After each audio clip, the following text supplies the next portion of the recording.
लवणेन भोज्यम्।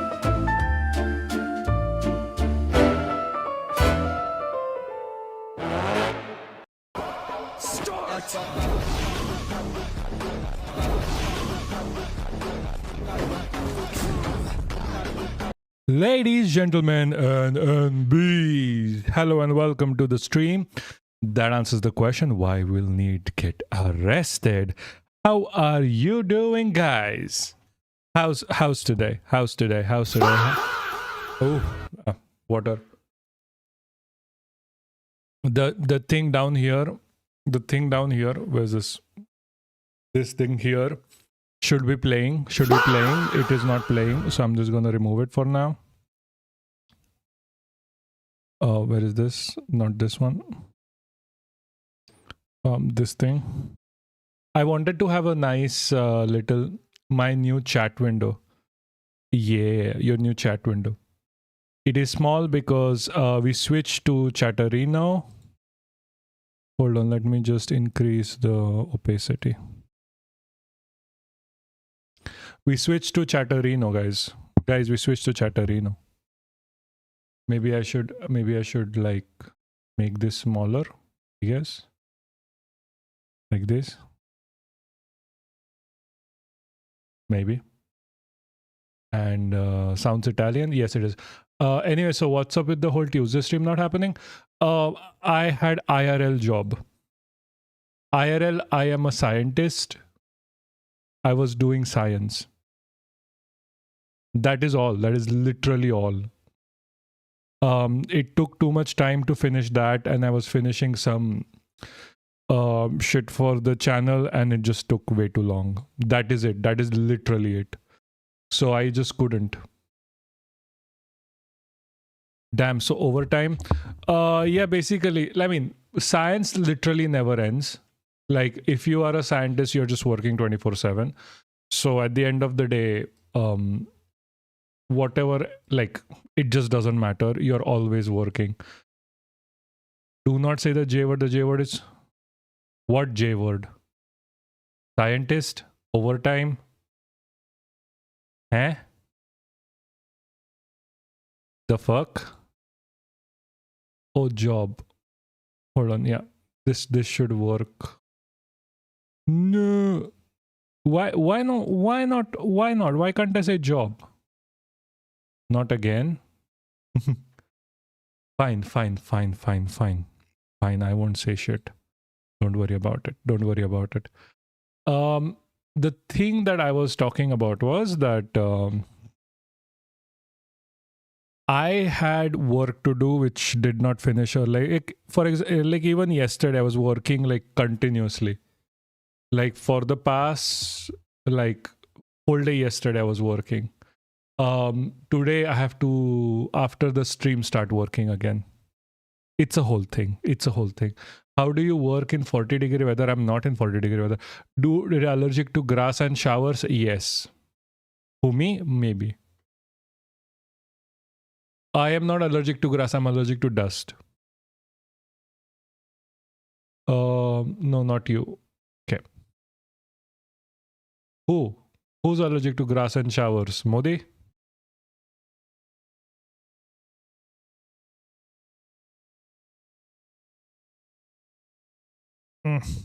Why is this like this? I don't know.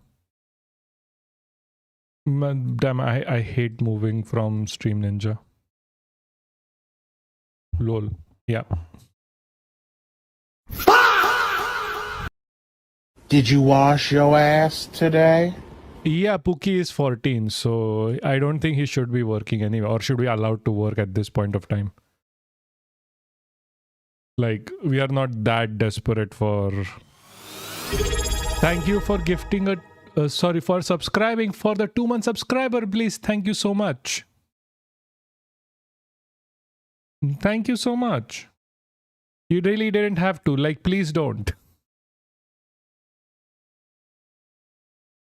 Oh, you're on a 20th stream streak, Bliss.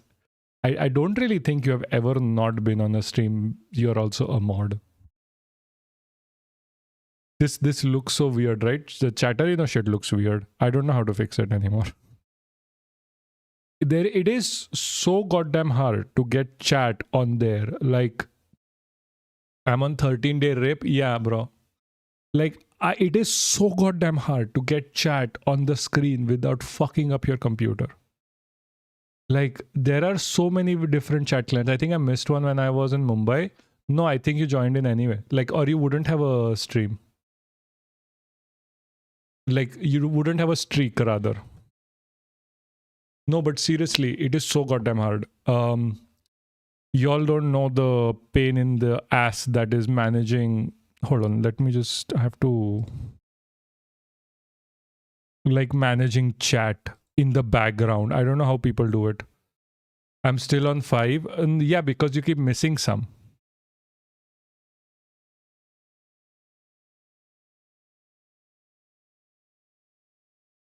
So like bottom 200.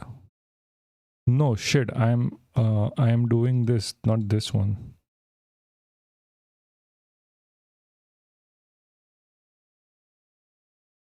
So like what, 50?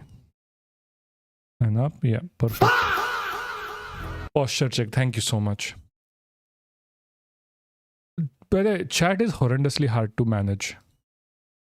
Like, I swear to you, I don't know how these guys do it. Some of them, like, I added like one new thing in the chat, and literally the computer went from like 50% processing to 95% processing. It was like one small video. Just kidding, bro. I have been around for 5 because that's how many streams there have been since I followed. No, you are missing one. Maybe? I'm not sure. I don't keep... My computer is cooked? Absolutely. My computer absolutely cooked. Like, seriously, it is fucking cooked. Like, look at this. This is just stuck now. Literally stuck now. It should be like a pop-up video every few seconds. Oh, time for Linux. Time for making more money to get Linux, because apparently I like with the RAM prices now I can't get shit. This computer even is not technically mine. Like, technically it's not mine. It was like something the government, like, so not the government, like university gave me.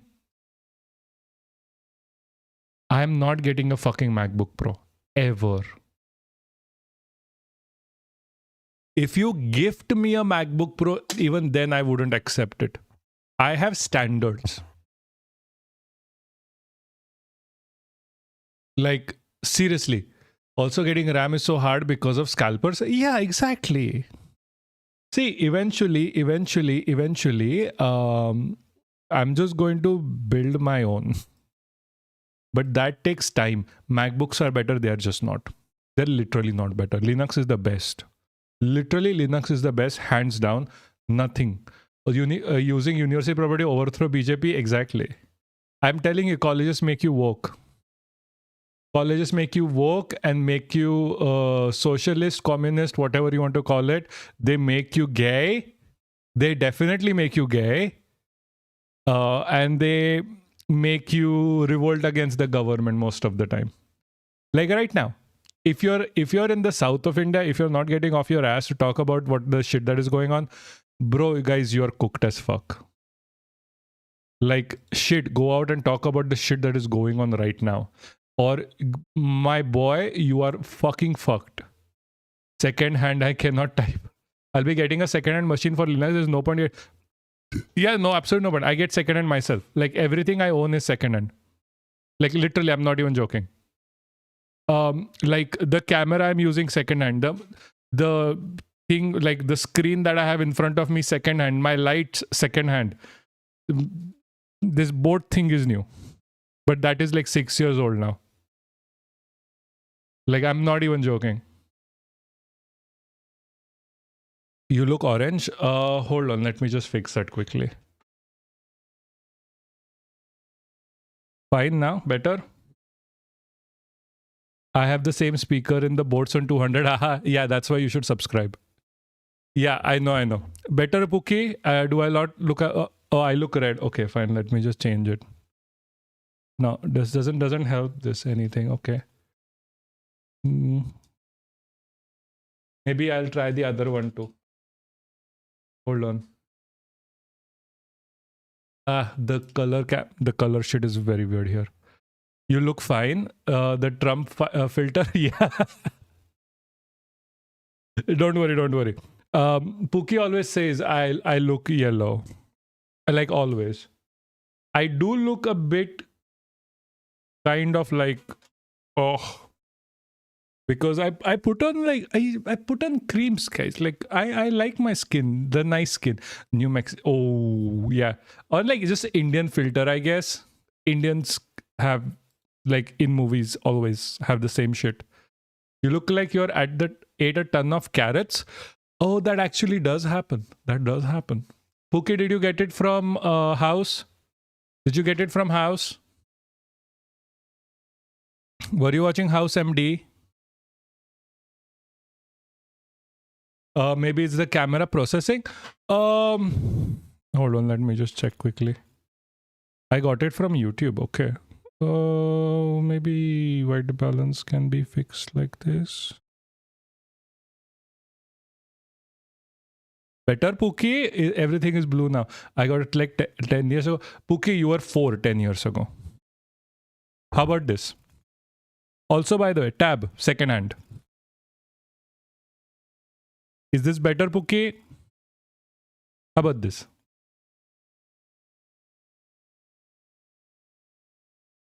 How do I? Yeah. I am still going to increase this for a second. Yeah, I was a Steve Jobs maniac back then as well. I think every single Indian who has ever had anything was a Steve Jobs maniac. Like, if you are Indian and if you have you understand like English, you were a Steve Jobs maniac. 10 years ago, it was in 2016. Yeah. So Pookie is like 14, by the way. Just saying. Okay, maybe I'm the only one who wasn't, Lemo. No, I wasn't either. Like, like the turtleneck was never my thing. Like, I found him weird. Thank God, because he was, apparently. So good. What do we have here? So So Chatterino has a lot of functions actually. Like I can do mentions like this. Any bro, have you heard about Humba? The fuck? I have not heard anything of any of that sort. And why does that sound very racist against black people? That just sounds racist. Poo poo pee pee. That's just Pookie being Pookie, I guess. I have no idea what you guys are doing.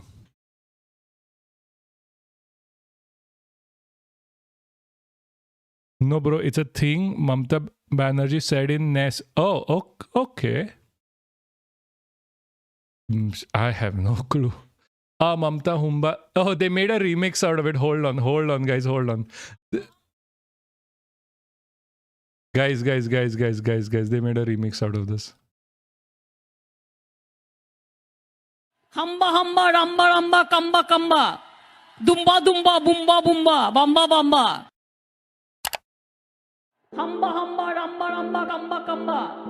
Dumba dumba bumba bumba bamba bamba. Hamba hamba ramba ramba kamba kamba. Dumba dumba bumba bumba bamba bamba. Hamba hamba ramba ramba kamba kamba. Dumba dumba bumba bumba bamba bamba. Hamba hamba ramba ramba kamba kamba. Dumba dumba bumba bumba bamba bamba. Hamba hamba ramba ramba kamba kamba. Dumba dumba bumba bumba bamba bamba. Hamba hamba ramba ramba kamba kamba. Dumba dumba bumba bumba. Here, DJ Khaled.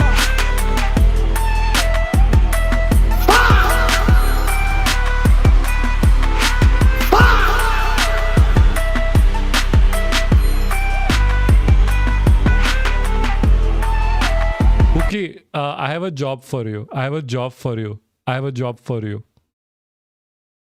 If you are willing to, would you, silly to the point, it's legendary. It is. I have a job for you, Pookie. I have a job for you. Can you please? Fine. I have a task for you. I have a mission for you. If you're willing to accept it, download the Humba, send it to me. I'm gonna put it on the soundboard. Would you?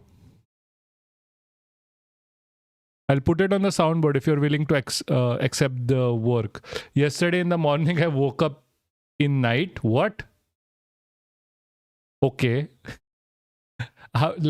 So you woke up before the sun rose. Is that what you're saying?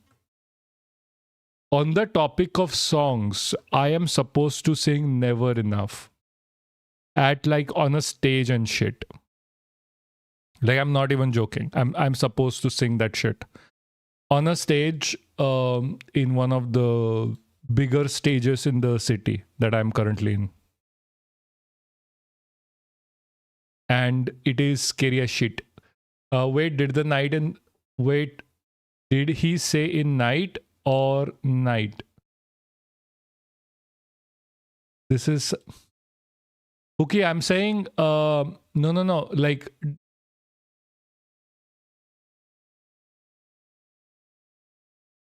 what the fuck? I was going to say grab an MP4 file of 5 seconds of the Humba so I can put it on the soundboard.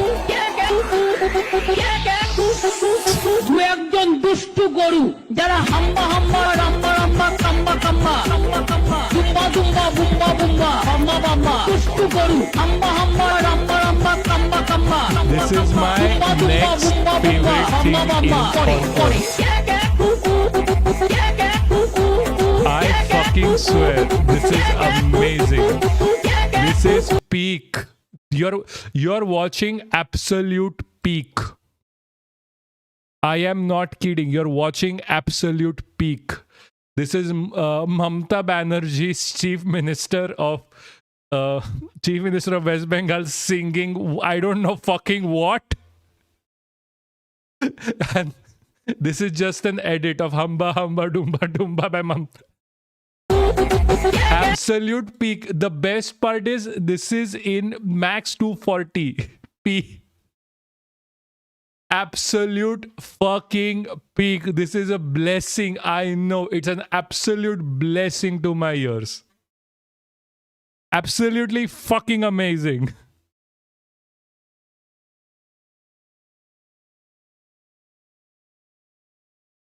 Sent it on Discord. I fucking swear I need this. I need this in my life. I'm gonna watch this again.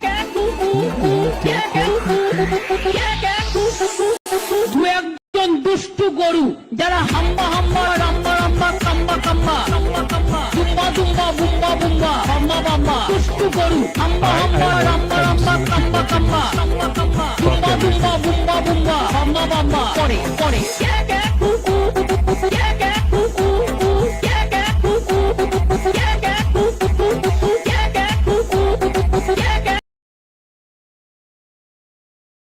No, not this either. I just wanted the original hamba hamba dumba dumba. But fine, whatever you sent me is fine. Absolute banger, I know.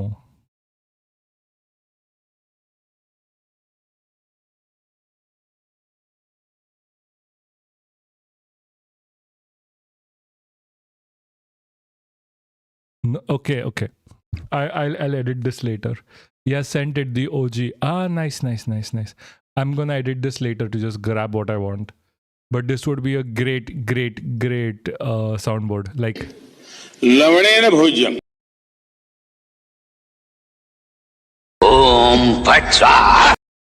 Also, bro, is there a music remixer here? Like on Twitch? I have no idea.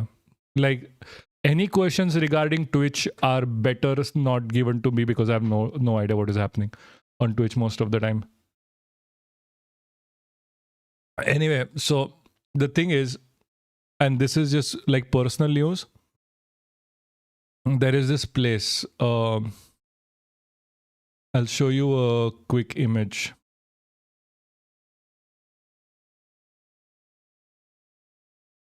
I'll just show you a quick image. I'm supposed to be singing there. I wish so they could make funk of this. What? This thing, hamba hamba. I mean, you can do it yourself if you like. There is multiple video editors out there. So hold on. Trying not to dox myself while I'm here. Hold on, I need a good image.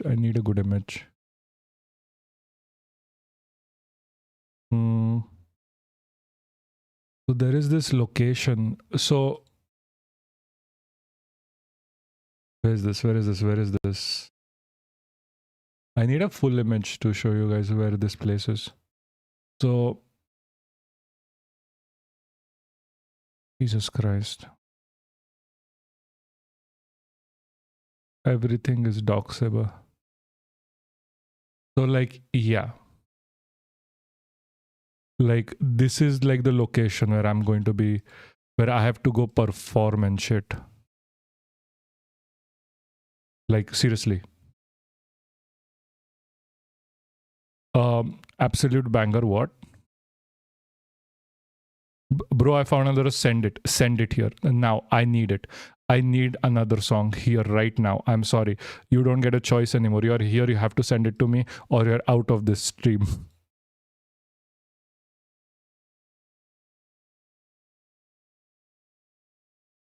Dumba dumba bumba bumba bamba hamba hamba ramba ramba dumba dumba bumba bumba kek kek cuckoo. Dumba dumba bumba bumba bamba hamba hamba ramba ramba dumba dumba bumba bumba kek kek cuckoo. Hamba hamba ro ro kori hamba hamba ramba ramba যারা hamba hamba ro ro kori তাদের এখন হঠাৎ মনে পড়েছে যদি গরু চুরি কেসে ধরা পড়ি যদি কয়লা কেসে ধরা পড়ি এগুলো সাধারণ নয় এগুলো কালো কাদা এগুলো কি কালো কাদা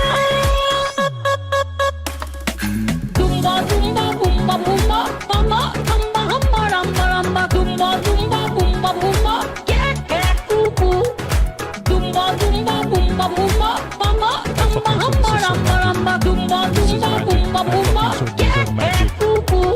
मजा आया. Like we are currently going through a fascist phase in India, and all I can think about is these things.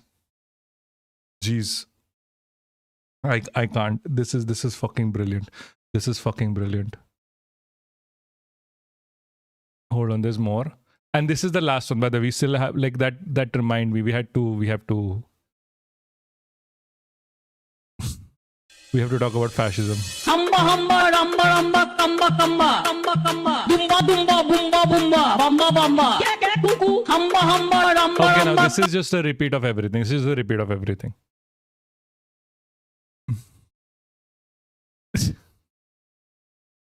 This is literally a repeat of anything.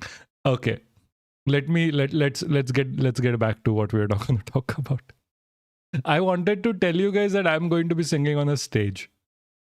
But fine, whatever. Doesn't matter anymore. I know. Sing what? I'm singing Never Enough. Never enough, never. And like raising my voice till like upteenth level and like never enough. Something like this. Never gonna give you up. No. Never enough from where's The Greatest Showman? I don't know if you've watched the movie or the song either.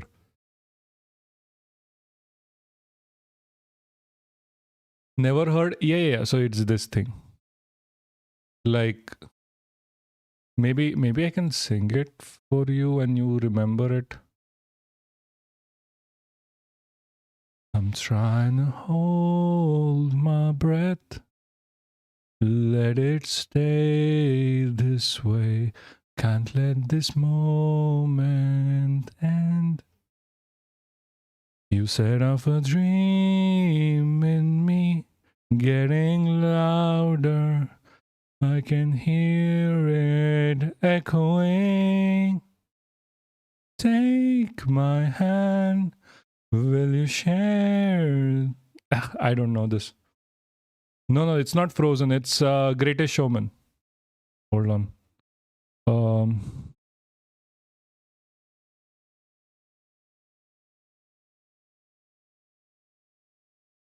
Hold on. Let me just sing it for you. Some part. See, I am still learning. Okay, don't at me. I'm still learning this, so don't at me directly. And this is going to be claimed on YouTube. So I'm gonna have to delete all of this part. All of this.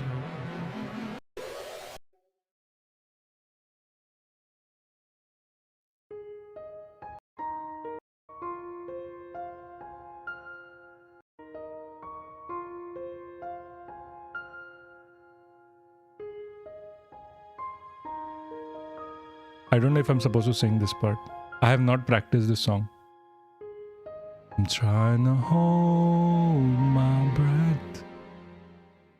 Let it stay this way.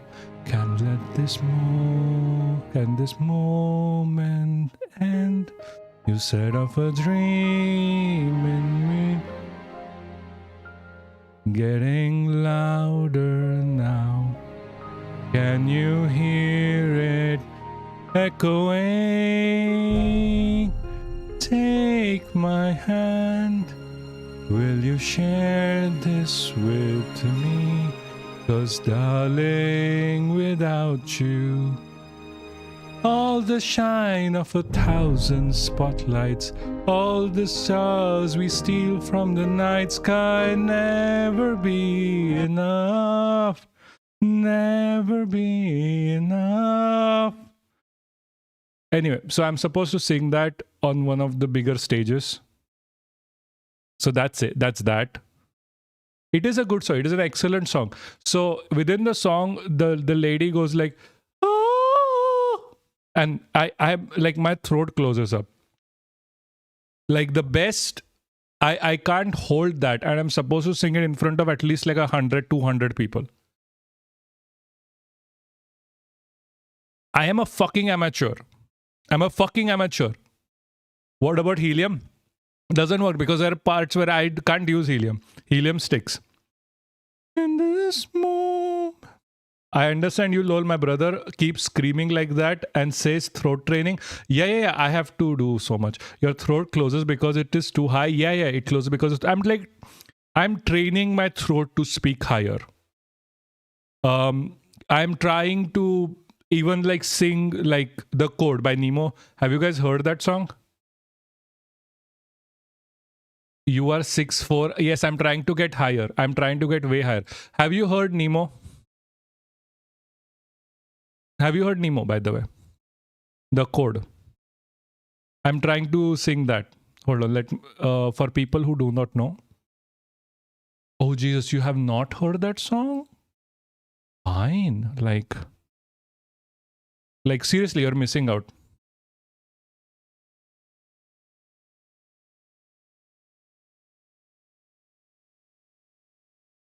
Never seen the movie either. This is not Greatest Showman. I'm talking about like a very specific song.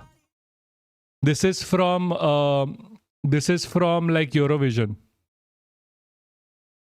The game. Make some silly examples that have helped other people controlling their high tones. Yes, please give me all of them. This looks like an ad. This is Eurovision. So yes, this looks like an ad. I'm trying to sing this song as well. This is horrible on the throat. This is absolutely horrible on the throat. Like you have to go like, I can't do it. Sorry, I have not practiced. You're trying to sing this song. You like challenges, and I like it. I absolutely love challenges. There's a reason why like Never Enough was picked. Because my teacher knows that if I am not pushing myself, I am never doing this. I went from not singing at all, basically speaking songs, to singing on stage within 2 months because I keep challenging myself. And now that's why she's pushing me to go sing on like a even bigger stage. Have you heard the singer who does piano piece with their voice alone? Like, bro, I am new to this. Like, no, I have not seen that. It's not like I can ever do it. I love challenging. I love challenging myself. Like, I was doing singing practice all fucking morning. Oh, my throat literally here is burning a little bit. I held to hell and back to find myself on track. I broke the code. I sound like I'm making fun of it. I'm just trying to go higher. They go from high-pitched voice music to the lowest voices. This is basically what Nemo is doing here. You're saying it gives you better control. Second, picture your head being empty with your voice filling the space. Oh, yeah, that is a very good... Yeah, sure. What about Poser by Parity? I've never heard of that song. Like, I'm very sorry. But I'm trying to practice this one. I need higher songs because I can't do higher voices. Like by the time I'm ready to sing in front of 200 people, I would have achieved at least a little bit of this. And hey bro, can I send you some serious song, not meme serious? Yeah, sure. Yeah, no one's doing this one. Also, learning your notes in a lower octave will help you hear the right tone when you better sing high. Yeah, so that is what my teacher is doing with me. Sing Rolling in the Deep. I will eventually, but like Rolling in the Deep is still lower. Like it's still lower than what I am supposed to be learning based on what my teacher is like. Look at Never Enough. Look at Never Enough, for example. This is literally how I'm gonna sing it, by the way. You look for soprano. Yeah, exactly. I'm not good with nomenclature, by the way. I am being taught in Polish, just to be clear with you. Oh god, you're cooked. I know. I'll be like I'm trying to get my falsetto correct, to be honest with you at this point. Sing some random Disney princess song over and over. That is exactly what I'm doing. This is a Disney princess song, by the way. I'm trying to hold my breath. Let it it stay away? And this moment end? Still have a dream with me, getting louder now. Can you hear it echoing? Take my hand. You say me. When you take a breath, are you pushing out your belly? No. Yeah, that helps. Thank you.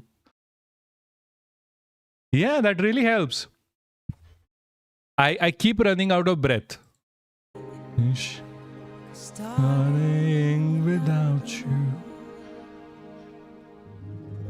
All the shine of 1,000 spotlights, all the stars and the seal from the night sky, never be enough, never be enough. Towers of gold are still too little. These hands could hold one hell, but it will never be enough, never be enough for me. Never, never, never, never. So when you breathe in, push your belly out because it engages the diaphragm, and breathe equal to control when you sing. Sing Bohemian Rhapsody. I will try. I don't remember. I just remember the intercosting musicy things. Wait, is it normal breathing in lifting the ribs up? No, I don't think. Try to sing Dirty Diana by MJ. I will try. I will try. I don't know the lyrics, by the way, right now. This I know because I've sang this like twice and I was practicing it in the morning. Never, never. See, I'm still fucking up. Never enough. So I never enough. Never enough. I just not able to. And I'm supposed to sing this in front of like 200 people. I have 2 months to practice. My teacher was like, see Neil, I understand we were learning like a different song. Like she was like, okay, the song that you are currently like Insane. I was doing Insane, by the way, initially. I'll show you. I was initially learning Insane. Hold on, come on. To me, Killer Alistair. Hello, it's nice to meet you. Tell me where I am. You know I got here, but I'm starting to understand. You're among the angels, because it's fine with me. We were there in high school, now I'm going for my degree. Hey, tell me what you just got in mind. Now tell me I can feel your pain. Maybe I enjoy it just a little bit. Does that make me insane? Never sing the same since I expired. Never been out loud too excited. Now I'm a plan to love you and entertaining.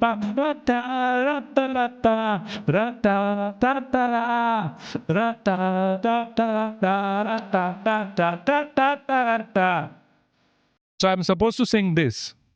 And like last class, that is normally on Friday, which is supposed to be also tomorrow, she comes up like, Neil, okay, listen. Like she was like, listen. I understand you want to sing this, but we are not doing this. On stage with a mic, you're decent at this. We are not doing it. What we are going to be doing is never enough. Because you need to start pushing your voice so much that your throats fucking crack. And that is what I am doing now out of the blue. My teacher knows me very well. She knows that I enjoy a challenge. You won't be able to do this because it's Mongolian throat. Oh. You say that right now, and all I want to do is Mongolian throat singing.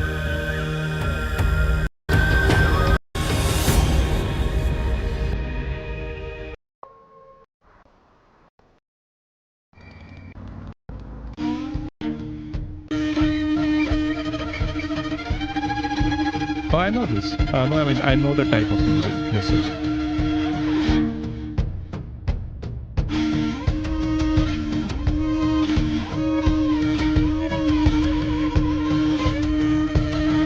What's up, what's up, what's up, what's up? We are getting a bit distracted from... Hold on.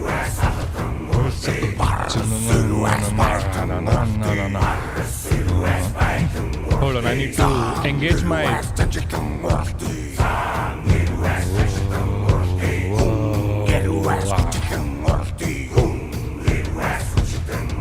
Okay, I think I can get this if I know the lyrics. This is a song of mine that is on a higher side.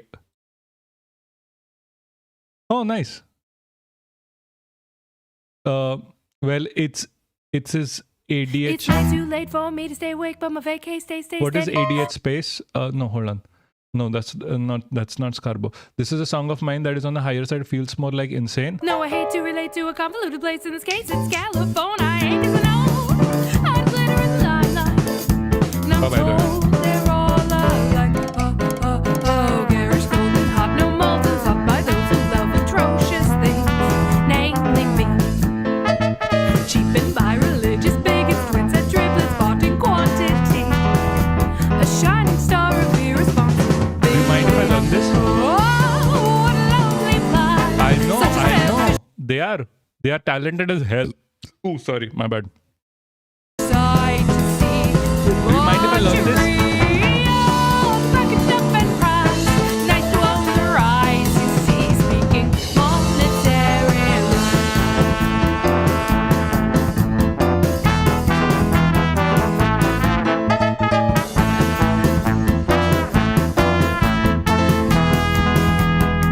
You can do whatever you like with any of my music. You have...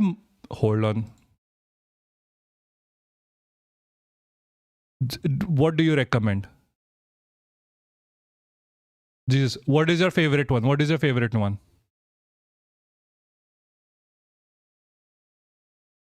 Because I might start singing this in... I might start singing one of these songs in like a small stop is a big crowd pleaser. Small stop, small stop, small stop. I might start singing this in bars in where I live, like in Gadaings. Lowercase stop sign at the corner of the parking lot. It's Doesn't not matter. the first time I saw Octagon and had to stop. You stick in my mind, though your red is reading fiery hot. You seem so polite as your little serifs This is so whisper. Stop. This is so nice. I like this. I like this. I'm gonna add it to my playlist. This should be available on YouTube Music, right?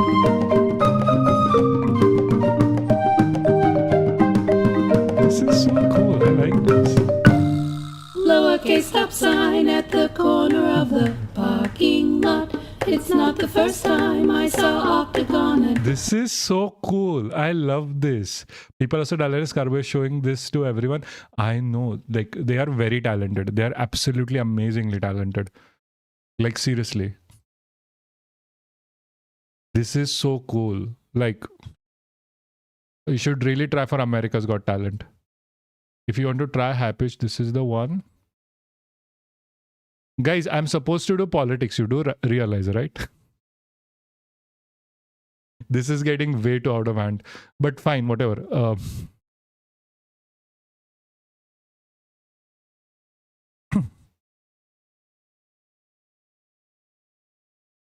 By the way, I could not find a better video of me singing the other day.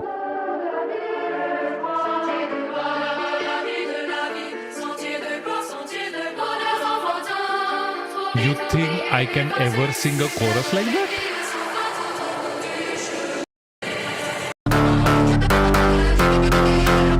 I've heard this before. Like this is a lot on like TikTok. I know this song though. Yeah, I think I know this song. I've heard a lot this on TikTok and shit.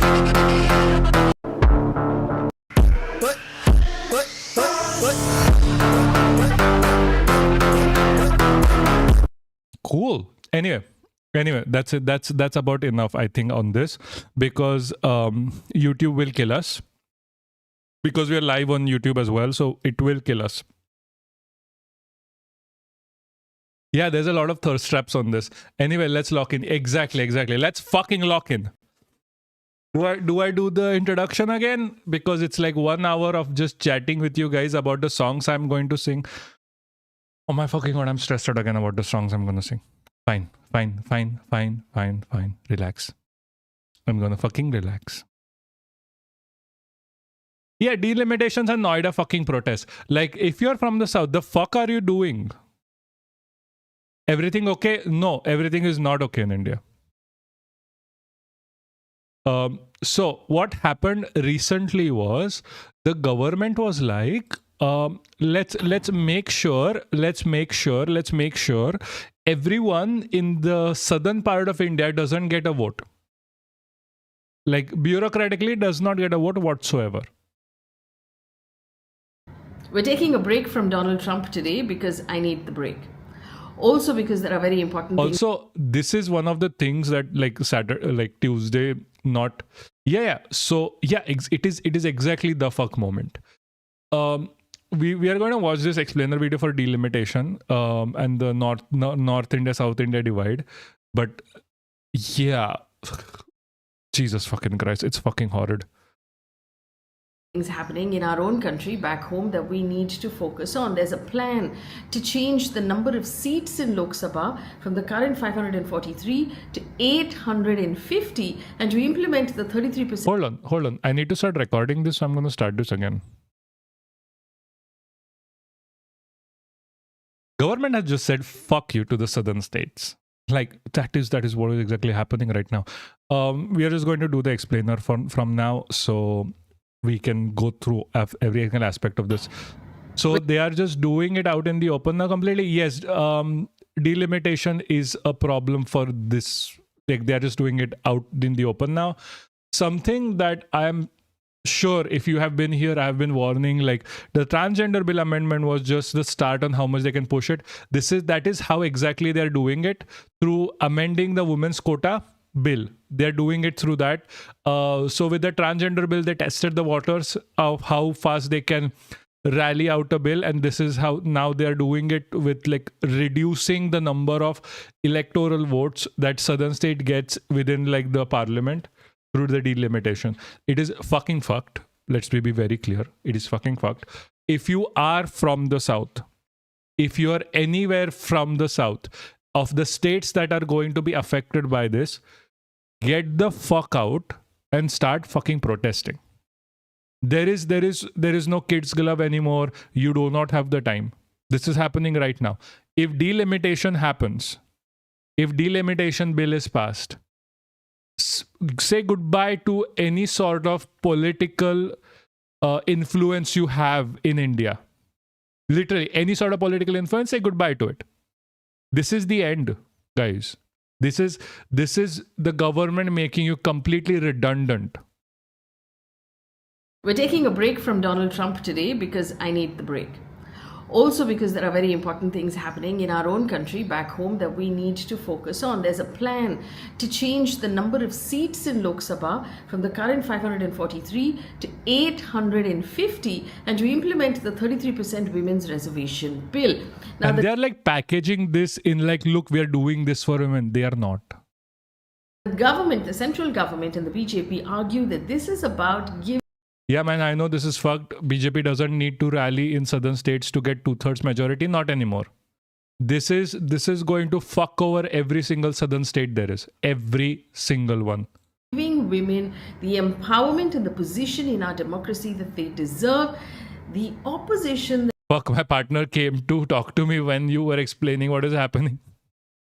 What is happening is that so delimitation means redistribution of how many MLAs, which means how many votes you have within the Indian parliament. So now they are doing it based on, like, they're changing how it's done, and now they are being like, we'll do it based on the 2011 census, which makes it that a lot of the northern states are going to get humongous, because they have humongous populations. Like Uttar Pradesh has more population than I think entirety of Pakistan. Like it can be like 2-3 countries in one, because just based on population. So they are going to get a humongous more number of votes in the Indian parliament, and the southern states, which do not have that much population, because they are far more, let's just say, advanced. So we know, like, because of left-wing politics, people's lives improve, they don't have enough children, all of that. Because they don't have that many population, the number of votes they get within the parliament go down, which means that if there is a decision to be made tomorrow, you only have to win like the northern states, and like the southern states get pushed around, like they don't get a say whatsoever. No matter how many times you win in the south of India, if the delimitation goes through, it just doesn't matter. It literally just won't matter whatsoever. It's like, imagine in, like, for example, American system is different. The American system is much more fair. Like there was this Republican idea there to do the same thing in America, which was rejected, saying that certain places don't get enough votes. Like California should get more votes, but like place like Nevada should not. There was this whole argument like, oh, California has more people, they should have a more say. No. That is a bad system. So what America does is, like, every single county gets like 2 representatives, if I'm not wrong, which are supposed to go in the, like, your parliament or Congress here.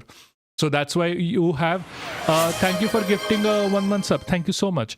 So what you have now is like every single state gets an equal right to say within the Congress. In India, this is divided based on the population.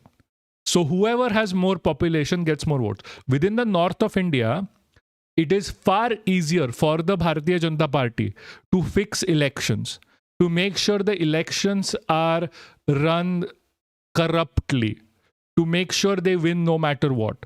Because of which they'll always have a majority in the north. They will always have a majority in the north. If delimitation goes through, they will have de facto control of India. De facto. That is the problem. That runs the southern state.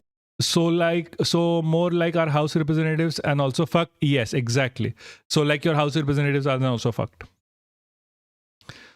Yeah, I mean, I got you, boo. No nudies in chat.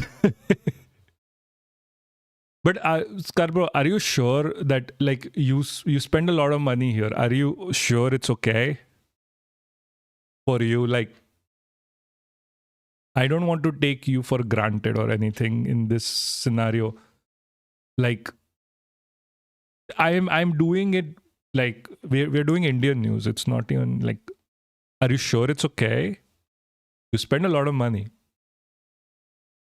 States is actually saying that this is an underhanded way of moving power from the south to the north. So allowing the Hindi-speaking states to actually choose whoever forms the central government. So is it about women's empowerment, or is it about a deeper political reset? That's what we're going to look at with all of the information that we have. I got 4,000 for our tax returns, and this stream is important to me. Oh, that's sweet. I really want to learn and you teach well. Thank you so much. Please tell that to my, please tell that to the government that I'm currently under. You know why? Because like, I am an educator by profession, but currently my residence card is stuck, so I can't teach. In this so video. Please tell the government here.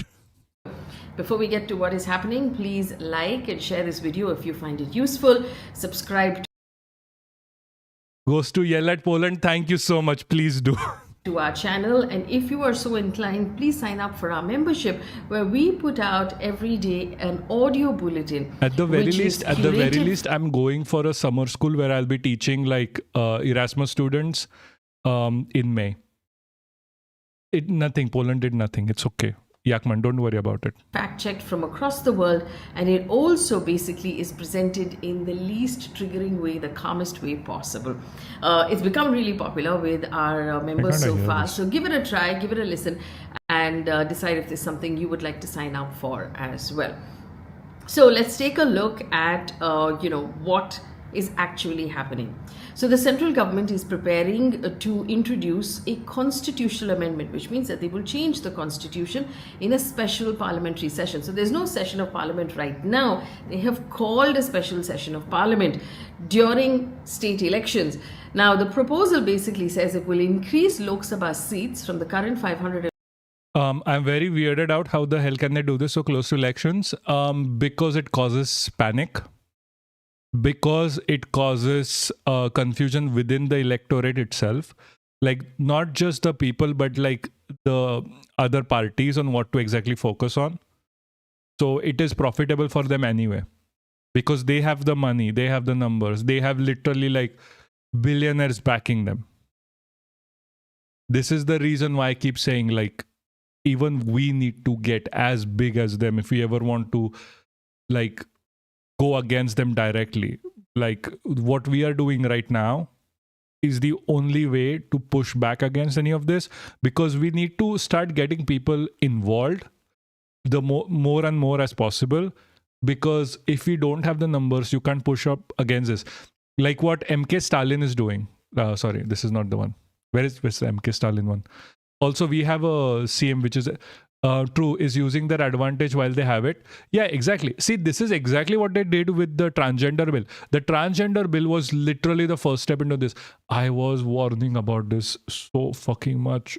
Like, seriously, with the transgender bill, first day we were there, as always, as we are. And since then, we have been warning about this. And this is not going to end with this as well. Hold on, where's Stalin? Where's Stalin? Also, by the way, we have a communist named Stalin in India who's currently going to fight with the government over this. And this is something that we need to support. Now, I don't really care about political parties as such, like DMK is doing DMK stuff. Win Stalin, I know, always. But it is still the only party that is doing anything. Like Stalin and like the DMK is literally the only party that is doing anything. And I think also CPIM. But like Congress literally just released a video which is just all they did. Let's go democratic Stalin. I know. I mean, Stalin was always technically better at governance, even historically speaking, than most of the West. Is like I think the only issue that Stalin had at the end of the day, even within talking about USSR, he did not have a policy for giving up his rule, which was the only issue. But then that's whatever. That's for later. Where is this? Sorry. This is for we'll come back to America later. Jesus Christ, yeah. 143 up to. He resigned 4 times, but he didn't. He didn't go out of power. That is the problem. Like one of my only criticisms of Stalin is like he should have given up power way faster. He should have resigned and not come back. Let people deal how they deal. That is one of the reasons I feel. It doesn't matter. He should have just left. The problem is if you are a centralizing figure like that, and if you remain a centralizing figure like that, especially within like a movement like Stalin's, it ends up harming you because people associate you with the movement rather than the movement with you. No, sorry. The people stop associating you with the movement, but they associate the movement with you. And that is a problem. I think that was the issue with Stalin. But I mean, my reading is not that deep with Stalin, to be honest with you. But again, he should have still resigned either way.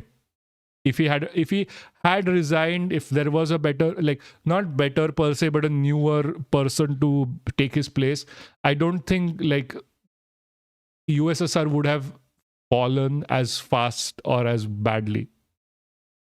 But people suffered either way because of it falling. 850 being the maximum. It will implement the 33% reservation.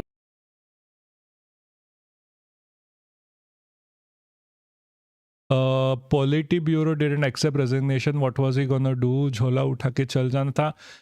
Yes. Unironically, yes. For women by 2029. Now, This means that 273 of those 850 seats will be reserved for women. The draft bill that has been circulated among Lok Sabha members says basically that the House of the People, which is Lok Sabha, shall consist of not more than 850. Honestly, bro, I think the delimitation is just punishing Southern States for having proper population control and higher HDI. No, that is not that's not okay. That you can frame it as such if you want to have more population in the South, but that is not what is happening. What is happening is BJP wants to have authoritarian control on India. That is their goal. That has been their goal since the beginning. They are just using the population as a means to an end to remove control of other opposing parties, because they know as long as DMK, CPIM, even Congress exist, they're never going to have 100% control over India. They're always going to be dependent on making coalitions within the South and the North to have control of the total control of the parliament, which BJP does not like. This is why they are doing delimitation. This is not punishing the southern state. This is a higher agenda. Don't miss the forest for the trees. Though could this spark secession in southern states? I genuinely hope something happens that shakes the goddamn ground from BJP and how they are controlling this country. Because if nothing happens, right? If there is no talks on secession, if there is no talks of actually breaking away from the BJP, or if there is no talks on how to get rid of the BJP even in the north, if this keeps going on, India turns fascistic very fast. Very fucking fast. And that is a problem for every one of us. See, at this point, southern states produce a lot more GDP, which these people love. Like the fourth most largest and now fifth most largest BJP in this world. GDP of the world, where they have to claim India comes from the south. The southern states do not get as much return as the northern states for the taxes that they actually pay. And now they are not even going to get votes. So they end up like slaves of India. So at this point of time, if the political parties do not come together and actually fight the BJP directly, boom, India is gone. India becomes completely fascist. If you are someone right now in India doing party politics, when shit like this is going on, if you're still doing like, no, I am AAP, we hate Congress, I am Congress, we hate AAP, I am Congress, AAP, TMC, we hate CPIM, we hate... Guys, it is done. Party politics are done. No more party politics in India. Not happening. You are either pro-fascists or anti-fascists, because if you are pro-fascist, go support the BJP. That is all that is going on. And this is a plea to everyone. This is my dear request to every single one. Stop with the goddamn party politics when the knife is at your throat. When the knife is at your throat, stop party politics, or the BJP will just force you into stopping party politics by being like, either you're BJP or you're dead. That's it. In 2011, the last census, yes, I remember census talks a couple of years ago in India. So they never had a census. So, okay, let me explain this very quickly. The BJP has not done a true caste census or a public census. In India, censuses are extremely important for giving reservation to the public, like how many people are more, how many people are less, how much affirmative action do we need for certain categories of people who have been historically oppressed, how much do we need, whatever.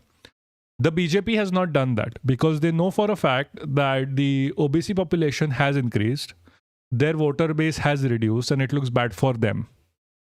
So they just haven't done a caste census in 2011. You're supposed to do a caste census every 5 years, by the way.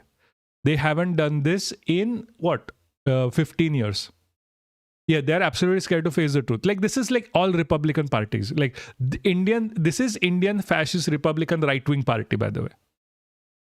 They are very scared of facing the truth. That's why whenever someone speaks against them, they silence it. Like, what is happening with, where is this? CBI is like Arvind Kejriwal's argument with J. Surakan Sharma should recuse, she should not be excused because of whatever. Their whole agenda is being on the side of the majority. Yes, but they don't have the majority. That is the thing, and no one talks about this. So yeah, they're using their power before they lose it. Yes, so they're trying to keep their power because the majority is not with them anymore. You guys don't understand. Because they have control of the media, you think that the majority is with them. It is not. Or else they wouldn't have to do all this bullshit. Like, okay, let me just quickly find this. Because I replied to this and I'm not really working too much. Oh, hold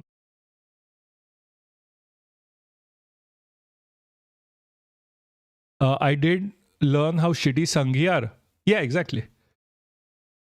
I mean, Hindu majority and all national... No. So, Hindu majority is technically far lower. So, hold on. Where is this shit? I quote tweeted something recently. Yeah. So this is what they're doing. Like, High Court asked police to remove videos of Arvind Kejriwal arguing Justice Swarna Kant Sharma. Why do this happen? Because he kind of railroaded that judge by saying you are connected to the RSS. This is bad for them because it's bad publicity for RSS and BJP. Because he's right. He's right. He just is. So the Delhi court has asked the police to remove all of this. This command is not coming directly from the Delhi court. This command is coming from the BJP. Like, you cannot have RSS or BJP in bad light over this. So what they're trying to make sure that you don't hear from this. You don't see that everyone is against the BJP. They don't want to show you all of the protests that are going on in Noida. They don't want to cover it. They want to talk badly about it. They still want the majority on their side when election comes. But that only happens if we all collectively stop talking about how bad the BJP is. This is why all the repression against like all the comedians that go to jail, all the journalists that are going to jail, all of the YouTube channels that are getting shut off, all of the people that are getting withheld in India. Why do you think that is? That is so you don't know the reality because they know how much power you have as a person. That is the reason why you need to be far more involved in this by talking to people, by spreading the message, by going to protests. Only you can fix India. Because you are Indians, you are the public of this country. No one is going to come to save you. Only you can save yourself. And the first thing to do to save yourself from anything, everything, leave everything aside, is to get rid of the BJP and along with it, the RSS political ideology. That is the only thing that at this point will save India. I don't care how much you hate Congress. We're not talking about the Congress. I don't care how much you hate AAP. I don't care how much you hate CPIM. I don't care of any of this. The only thing that saves India is getting rid of the BJP right now. And that is not just going to happen through electoral politics. It is not. These guys are doing this outside of electoral times. All you can do right now is go out and protest. Go and talk your mind out at least. And if nothing else, share this stream. Seriously, the Noida protest has a point. People need to be given livable wage and not below minimum suggested by the government. Exactly. They need to be given livable wage. That is exactly. Like, in America, for example, and the reason why I love Americans so much is because they burned down toilet paper factory. Hold on.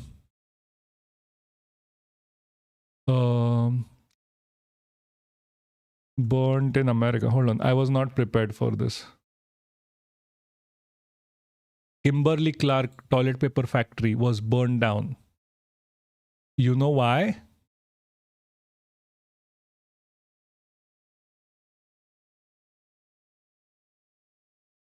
Now, I do not condone burning down paper factories.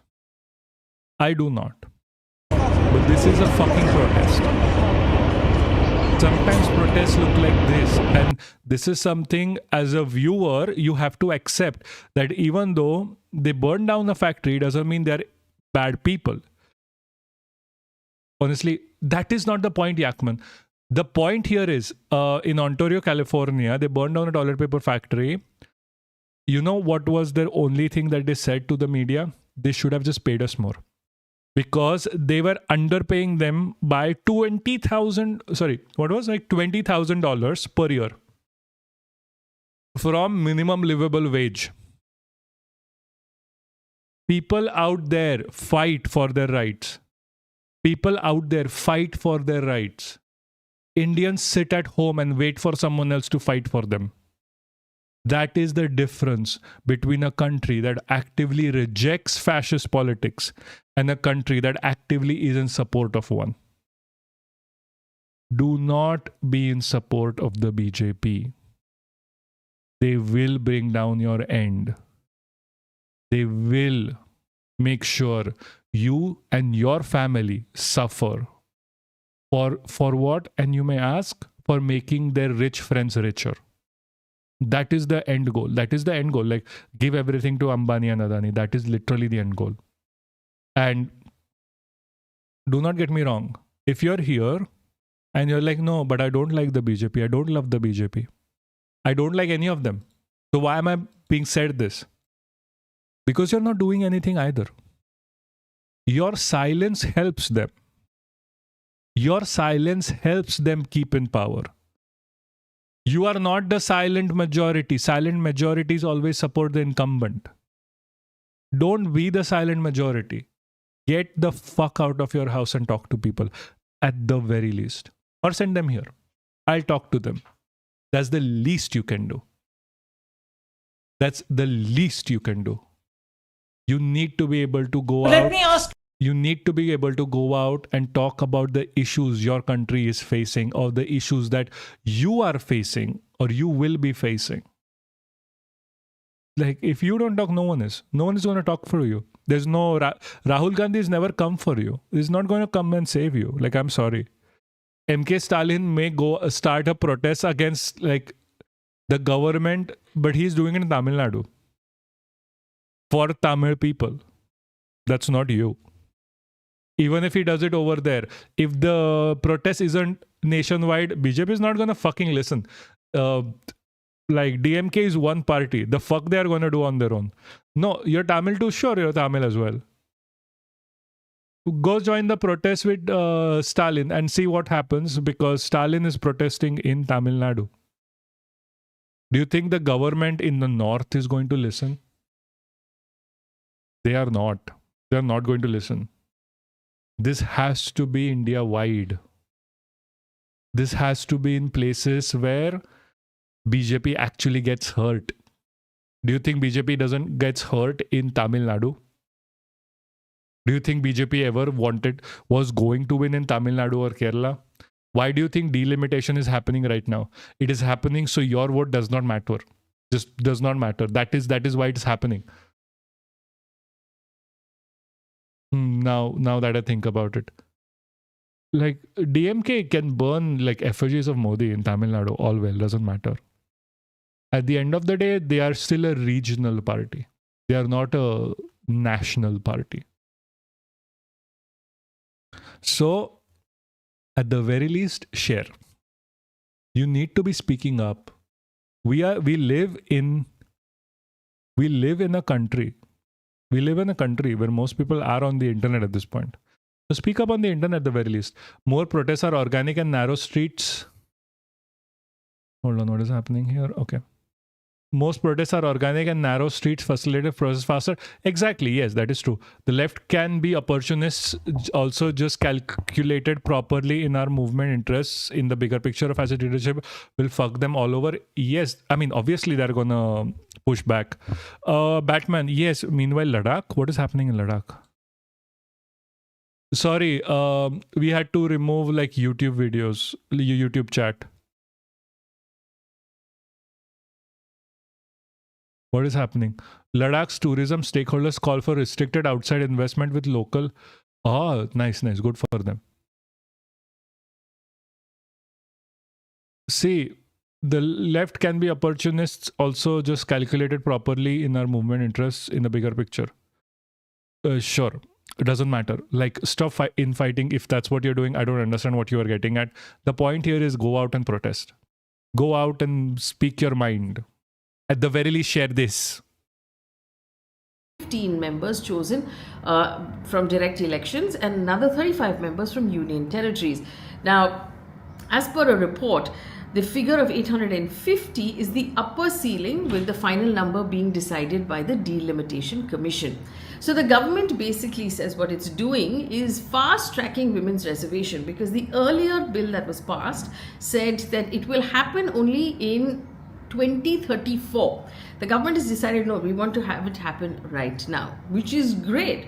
Now, the Prime Minister has said that this whole exercise is being done for the passage of swift amendments, because any further delay, according to him, will be unfortunate and a gross injustice to the women of India. He also said that India's... Yes, my point is it's fascist or anti-fascist. Yes, exactly. I think what he means is that the left should use this opportunity to join together because BJP will fuck everyone over. Yes.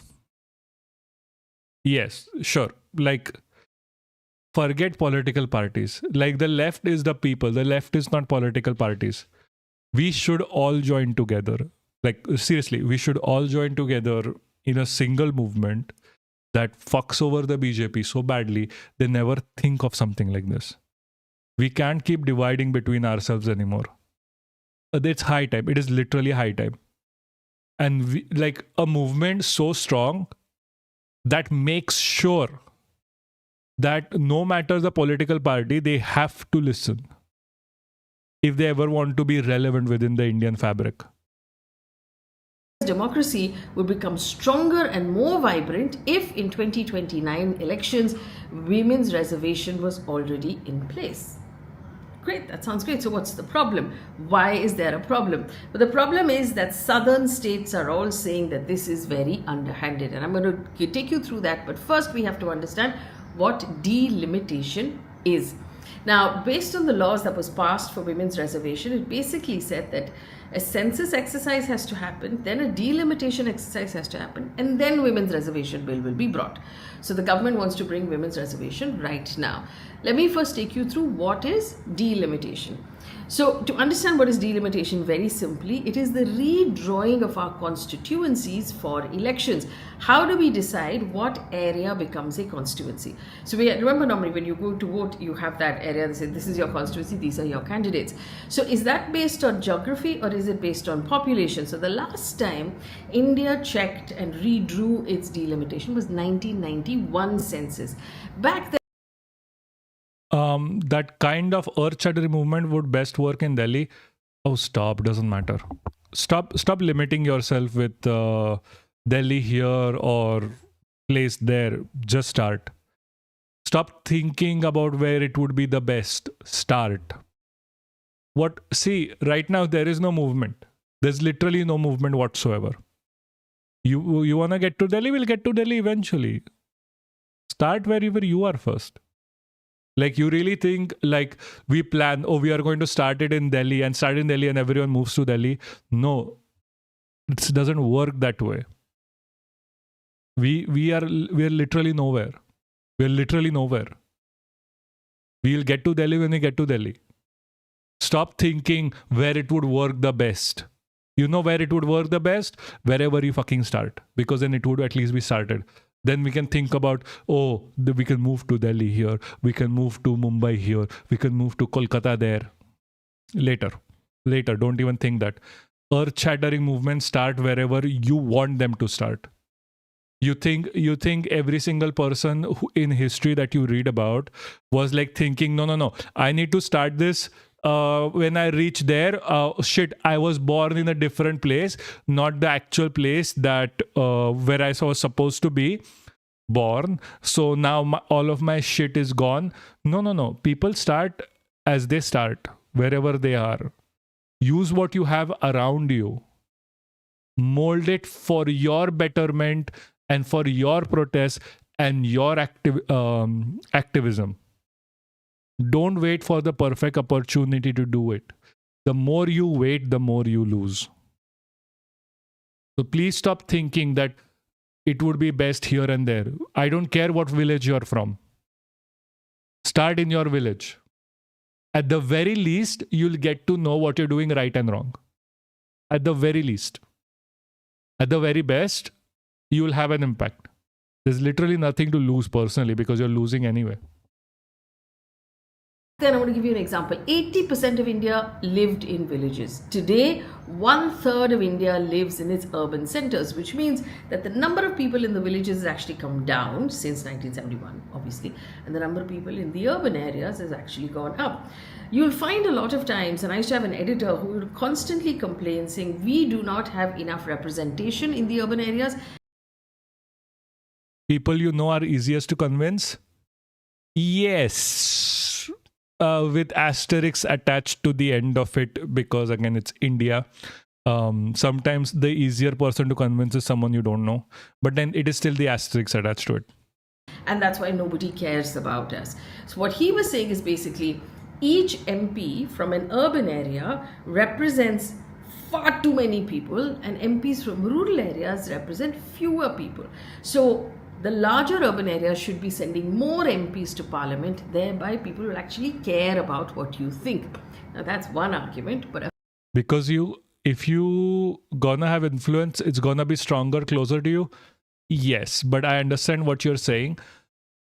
In India, it's like there's a whole thing in India where someone else saying it who you're not related to comes off more authentic for some reason. Like, I could go out and convince 1 million people about something, but I would not be able to convince my own father for the same thing, because he'll be like, no, but you are my son, you're stupid by default. Kind of like that. Like in India, like the whole I am related to you, I'm older than you narrative goes very strong. It is very weird. You're always a child. Yeah. So it's like it's weird. It's weird. Don't think too much into it. The point here is that at least go out and convince someone you don't know in your own city. Stop thinking about where would be the best place to do it. We are not going to end up in Delhi tomorrow. We are really not. Like, we have like 122 people. I know our growth has been exponential, but we are not at 122,000. We'll get there when we get there. Just convince whoever you can exactly. And if you can't convince, send them here. I'll convince them for you. दो गाली दे दूंगा पर convince हो जाएंगे. effectively what we're saying. I'm not thinking too hard about it. I know what it's like being disrespected by my own family. Yeah. Same. Best person to convince is the barber who gossips a lot. Exactly. Now you're thinking. That's why I was always best friends with the barber. Saying is that millions of Indians have moved from rural to urban areas, from poorer states to richer ones looking for work, from northern states into the cities of the south actually looking for work, which means that cities are underrepresented, that migration is actually invisible in our election process. It hasn't been taken into account, and the economic map of India right now does not match the मेरा barber जो हमेशा किसी रंडो के बारे में बात करता है, रैंडो.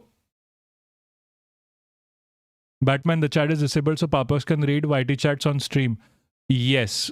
Okay. It's fine.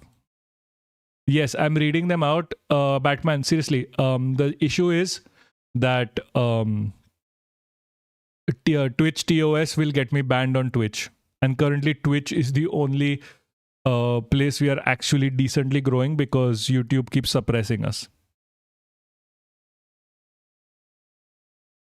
Can't help that. But yeah, I don't like Yakman. मेरा barber तो हमेशा किसी random के बारे में बात करता है. Like of someone, like your barber always keeps talking about someone random. Okay. Like look at this. Like let's be very clear. We are getting suppressed on YouTube. We grew from 0 to 130 something on YouTube in like 6 months. Same Twitch, 2 months or less. So it's like, yeah, Twitch is much better for our format, I guess. But then again, like we get suppressed on YouTube quite a lot. We get suppressed on YouTube quite a lot. It's because of the Sangees, it's because of all of that shit. Can't help it. So we have to grow however we grow. Political map of India. So we can't really get banned on Twitch. Delimitation comes in. So our constitution actually has that clause that allows for regular revision of those constituencies to decide how many people will send how many MPs into parliament. So we're not just talking about population. We are asking basically of YT live streaming is rough and impossible to build a community like you can on Twitch. Yes, but that is not the issue. We were doing fine earlier. The issue is that the more viral you get, which we went quite a bit on YouTube, the more suppression it comes from the government because the government is actively controlling YouTube. Like we got a very nice people from YouTube. Like we were reaching like a few, like what, 20,000 people, whatever. So now, but because we got that much, we started getting suppressed on YouTube. Like now from like shorts doing, say, I don't know, few thousand, they are doing like 0 or 1. And this is from the government. You put up a short that is pro-government, it goes viral. You put up a short that's anti-government, it gets 0 views whatsoever. Plus we speak about Israel, we speak about Palestine, we speak about the genocide that is happening in Palestine. And that also separately suppresses us on the side from the Israel lobby. Just fucking YouTube. So it's, we have, like, that's why I keep saying, guys, start clipping, start posting. There are earlier clips there. Just go out and post in YouTube or wherever, or WhatsApp or whatever. I don't give a shit. Doesn't matter. Just keep posting, keep spreading the whatever, like keep spreading this at least this. How the country used to be and how it is now, and is our parliament actually representative of who we are? So in simple terms, more population will equal to more MPs, less population will equal to fewer MPs. Now, on paper that seems fair, but this is where the southern states are actually upset. Now the Indian constitution, what does it say about delimitation? There are 2 articles in our constitution that actually refer to it. So article 82 says after each national census, Parliament must pass a delimitation act to redefine the boundaries and the number of Lok Sabha constituencies. Article 170 basically says the same thing for state assemblies and based on that population data.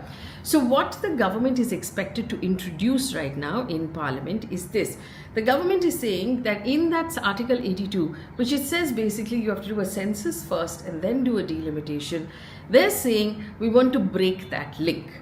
We don't want to have to wait for the next census before doing a delimitation.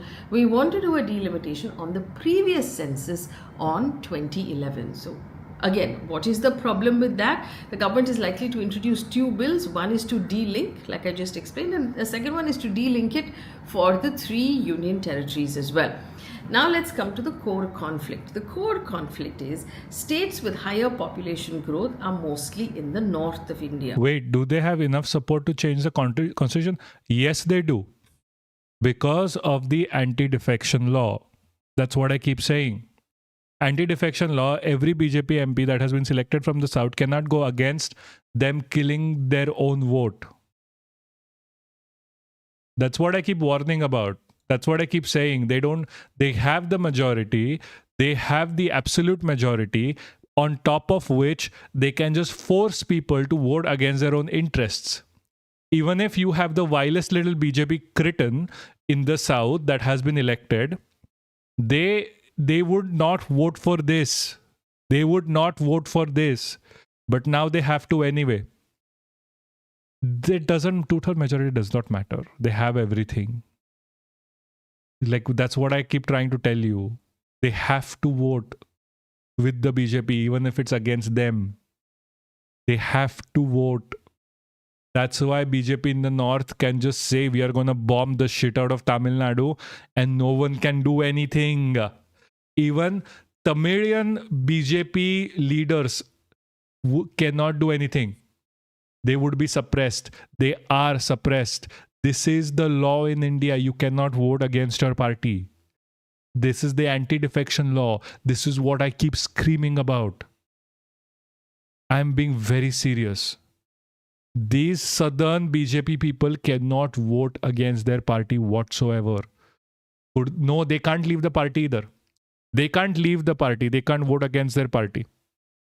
They can't speak against their party. They can't even discuss shit against their party.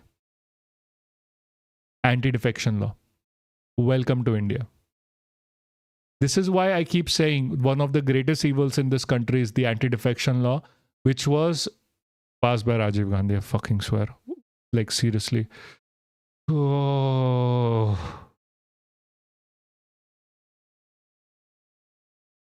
They can't do anything. This is why anti-defection law is bad. This is why we need to eradicate it from existence. And they will give The Shiv Sena defection, so within the anti-defection law, you need 33% of the majority to be with you, to defect. Minimum. Do you think the southern BJP MPs have 33% majority? In the parliament, they could have it if they tie up, if they vote against this in the parliament, BJP doesn't get a majority without leaving. But they don't have 33% of the entirety of BJP to break away from the BJP. You see the issue? gain more seats. States with lower population growth, so from 1971 to where you are today, if your population replacement rate has actually come down, you will lose relative power, and that is where the flashpoint begins. So to understand that concern, we put it down very simply. Today, southern states control about 24% of the Lok Sabha seats. If this delimitation goes, what if they just left the job itself, not the party? So they get another BJP MP over there. That's it. The seat, because of the law, the seat becomes BJP's seat. It doesn't matter who the representative is. It doesn't matter who the representative is. The representative is just an empty vote. That's why they can keep electing people who can't even speak two words, are absolutely fucking idiotic. And the only reason they are there is because they can get like votes. Like they can rally the people to get votes, but have no idea what politics is or what is good for the country.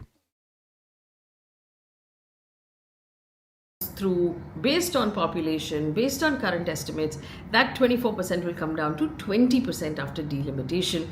So every state may overall get more seats, but the share of the power will actually come down, and that is the real issue. Let's take a look at what these states have been saying. So Chief Minister M.K. Stalin of Tamil Nadu, in a video statement, actually put out a fairly stern message to the union government, saying that pushing this constitutional amendment is actually wrong. He said, at this time there is an election on in Kerala and West Bengal, in Tamil Nadu, so everyone's distracted, everyone is campaigning. To call a special session while the election is on is actually, he said, effectively, an attempt to bulldoze the amendment without transparency. He accused the central government of acting unilaterally, of ignoring the repeated appeals from southern states. Stalin reminded the centre that southern states, including Tamil Nadu, had diligently followed the union government's calls for population control, and now you are going to punish us for that discipline, he said. He also argued that basically this redrawing will move the balance of power away from southern states into the northern states. Telangana Chief Minister Revanth Reddy, who's with the Congress party, basically raised serious concerns as well and said this will affect the future of our democracy. He strongly There would be no democracy if this passes. Let me be very clear. This is horrid. And if you're from the south, I better see you protesting. Because this just kills you. This literally just kills you. objected to the proposal of increasing based on population. He said the real contentious issue is increasing seats on a pro rata basis. The potential impact will create an imbalance for southern states. He asked a very interesting question. Quite honestly, this is my question as well. He has demanded to understand why the women's reservation bill cannot be implemented immediately on the current 543 states. Why is there a need to do delimitation and also do women's reservation bill at the same time? He said political, and I'm quoting here, political empowerment of women is a moral imperative. Let's do it right now. Don't do delimitation, just bring in the women's reservation.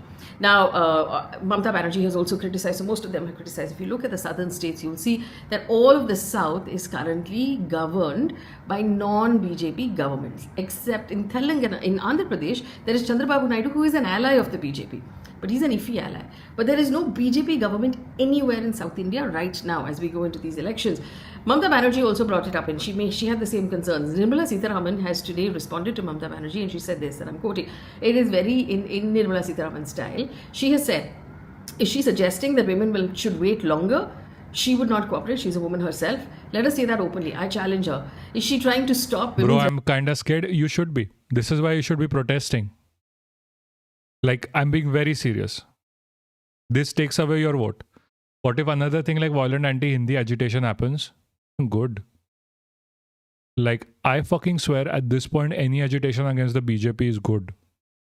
Like, this is not me joking around. This is me being very clear with you. If... No. Forget anything. If this goes out, you have no vote in this country. Your politicians, the ones that you select, or whoever it may be, has no vote in the country. Tomorrow, they can just be like, all of you have to pay 3 times the taxation, which does not go back to you, but goes to the center, which is what the British used to do.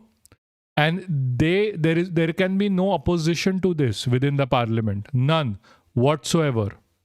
None. So I fucking hope there is an agitation like happened with the anti-Hindi agitation on a similar level.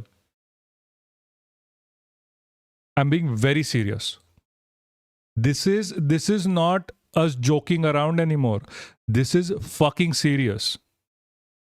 This is their way of controlling your vote, your right to speak up in this space, in this political electoral space. You are dead as a political person if delimitation passes like this. You would have zero rights whatsoever. BJP will never show up in the south. It will just pass laws for you on a national level.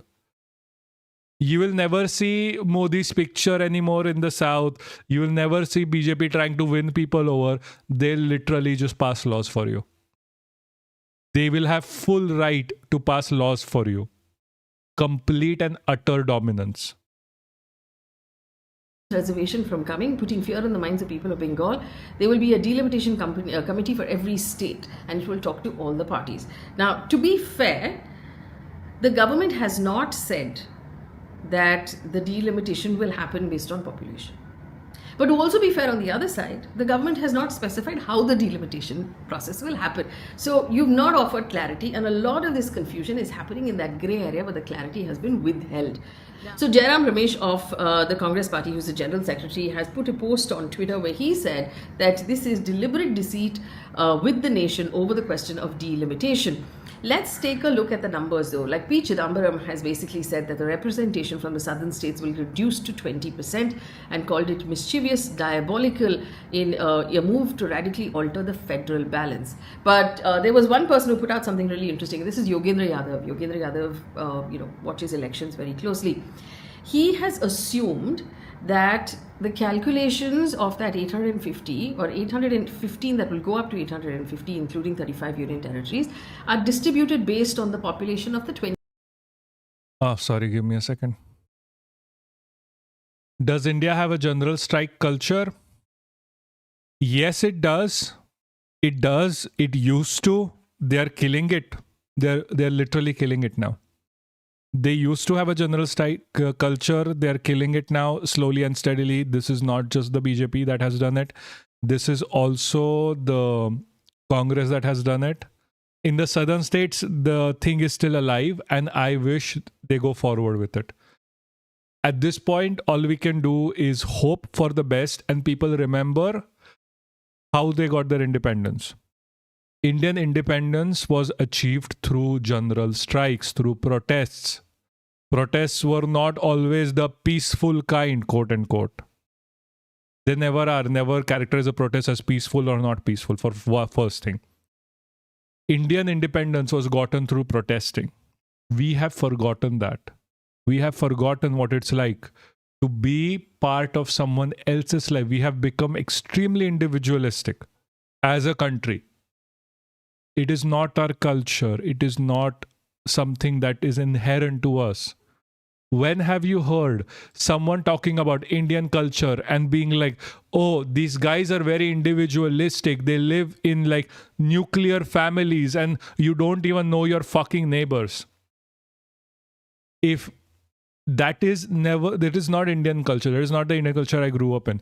So why, when it comes to talking about politics or politically or being politically active, we are so individualistic? Because they have propagandized you in thinking that all your collective electoral or democratic power lies within just your vote. Because they did not want another Gandhi. They did not want another Nehru or another even Bose. They wanted you to be sheep. Stop being sheep. Do what the CPIM has been begging you to do. Do what even the DMK has been doing now. Go out and protest. Be part of general strikes. Be part of the people around you. Make sure your voice is heard collectively. Stop being cast as fucks and saying like, I'm not going to protest with that person of lower caste. Fuck off. Stop being classists. 2011 census. And this is the gain and the loss. So I'll put that up on your screen right now. You'll see all of the states in yellow are the states that will lose. The biggest. All of the states here, do not vote for the BJP. Tamil Nadu, Kerala, Andhra Pradesh, Odisha, Telangana, West Bengal, Karnataka, Punjab, all losing. States that vote for the BJP. Assam, Gujarat, Haryana, Jharkhand, Maharashtra, sadly, they vote for the BJP, but we'll get to it when we get to it. Delhi, MP, Rajasthan, Bihar, Uttar Pradesh, all gaining. All BJP states gaining. Non-BJP states losing. Biggest losses. Do you really think this is out of nothing? Also, this is not just about population control. Yeah, like Stalin did say, this is the way of like them pressure, like punishing us for not having a population. No, they would have just used something else. That's what the BJP is doing. People don't understand it for some reason. Are these organizations which are ideological? What about labor unions? India has killed labor unions. India has killed buried labor unions like 20 years ago. The only party that is even politically active, ideologically active is the CPIM with their left ideology. Everyone else is either center, right, or right fascists by ideology. Labor unions are literally illegal in a lot of different places in India because of center-right ideology of the government since the 90s or even before. I don't know if it was before, But at least since the 90s, labor unions have been fucking illegal in all of the northern states that are currently gaining more votes here because of their center-right politics, the right fascist politics that has been come since 2014. There is a need. The only state where you would actually find unions or is in the southern states.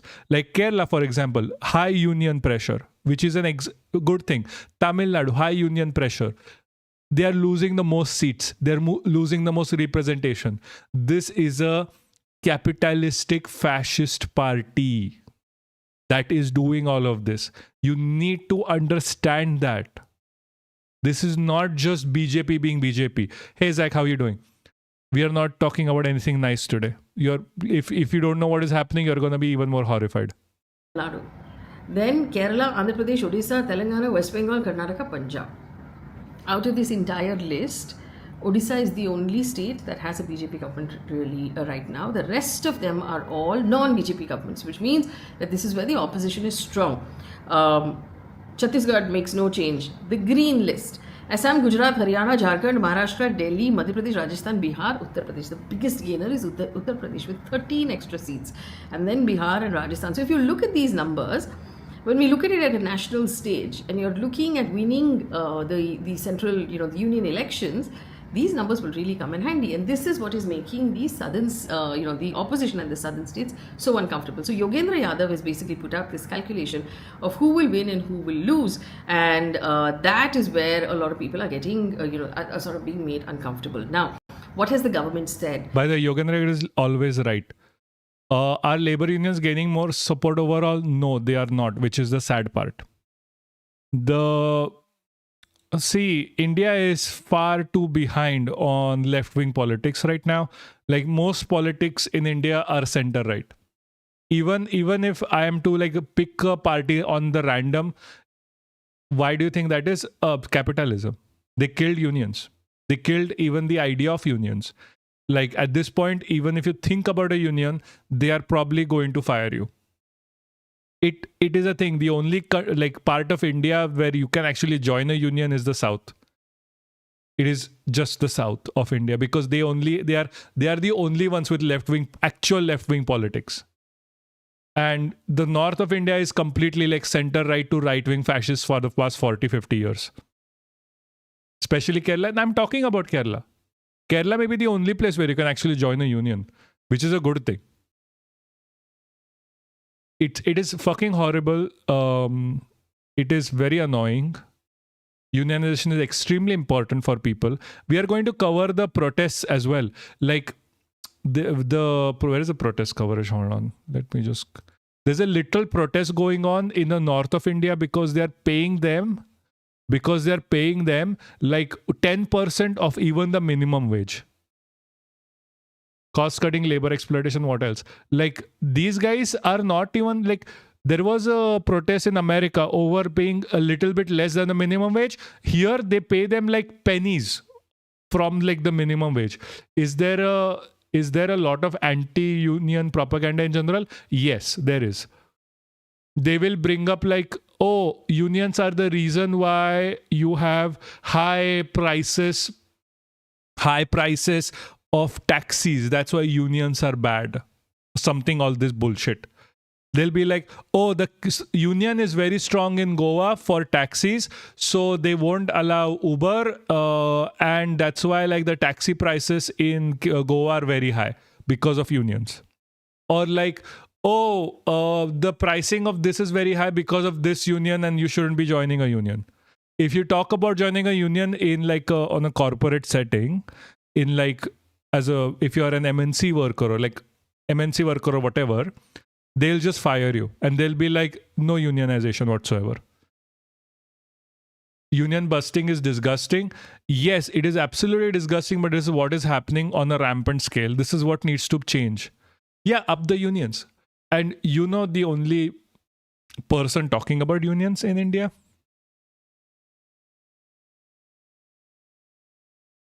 Not even kidding.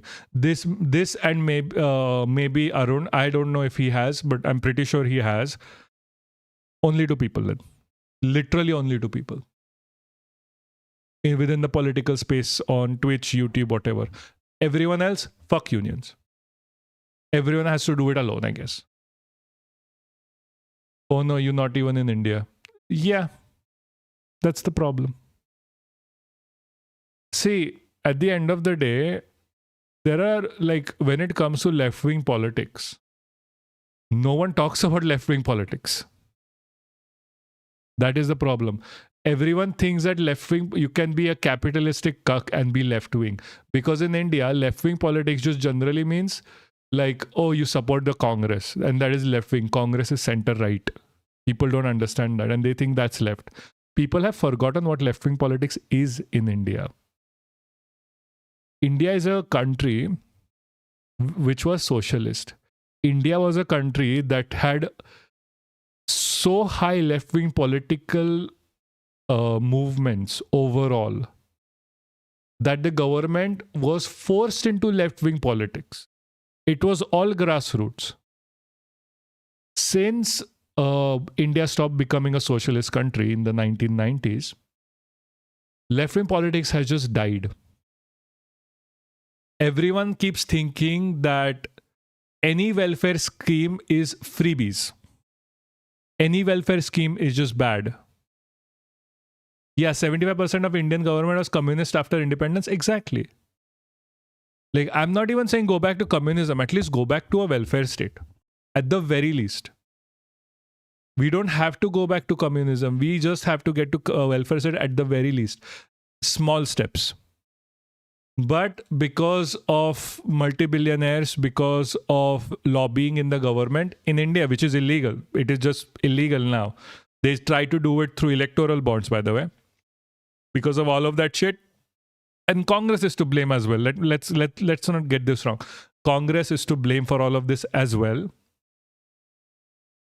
Unions have become illegal. Left-wing politics have been distilled down to voting for Congress. Or voting for, I don't know, the party that is not the BJP. Which is not correct, because AAP is not leftist. Congress is not leftist. The only leftist party, and that even I would consider as center left, is the CPIM. Every other party is a right-wing party or a center-right party. We need to bring it back. We really need to bring it back. Parliamentary Affairs Minister Kiran Rijiju has said basically this is an attempt to mislead southern states that they will lose out. They will not lose out. He says, and I quote, if you go through the entire provisions of the bill, every state, every region, every community is taken care of. There is nothing to worry about, he says.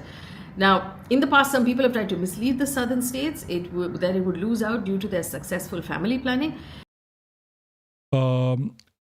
I feel like a chameleon. Why are you a chameleon? In fact, these southern states are fortunate. Like you change your color based on your emotion?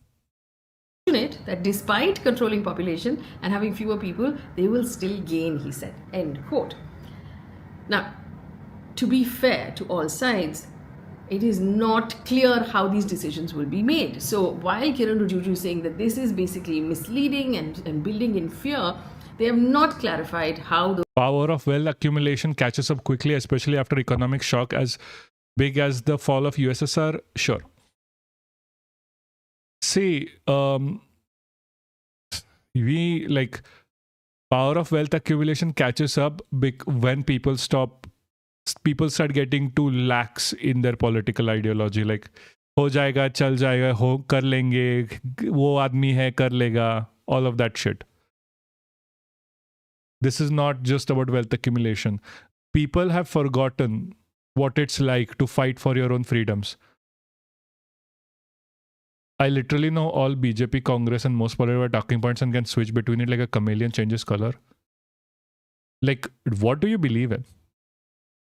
I know all of the BJP, Congress talking points and political party talking points as well. What do you believe in? What do you personally believe in? Be true to that. You can use all that information to inform the public far better because you know all of it. But at the end of the day, you need to be clear what you believe in. You maybe then just something to think about, don't you think? Do you believe that people should have the right for a standard wage, like universal basic income, which has shown multiple times around to help populations far more than most welfare schemes? If yes, socialist. Do you believe in universal healthcare? Yes, socialist. Do you believe in the right to life? Again, socialist. And not to be exploited by big corporations? Socialist. See, it's not very hard.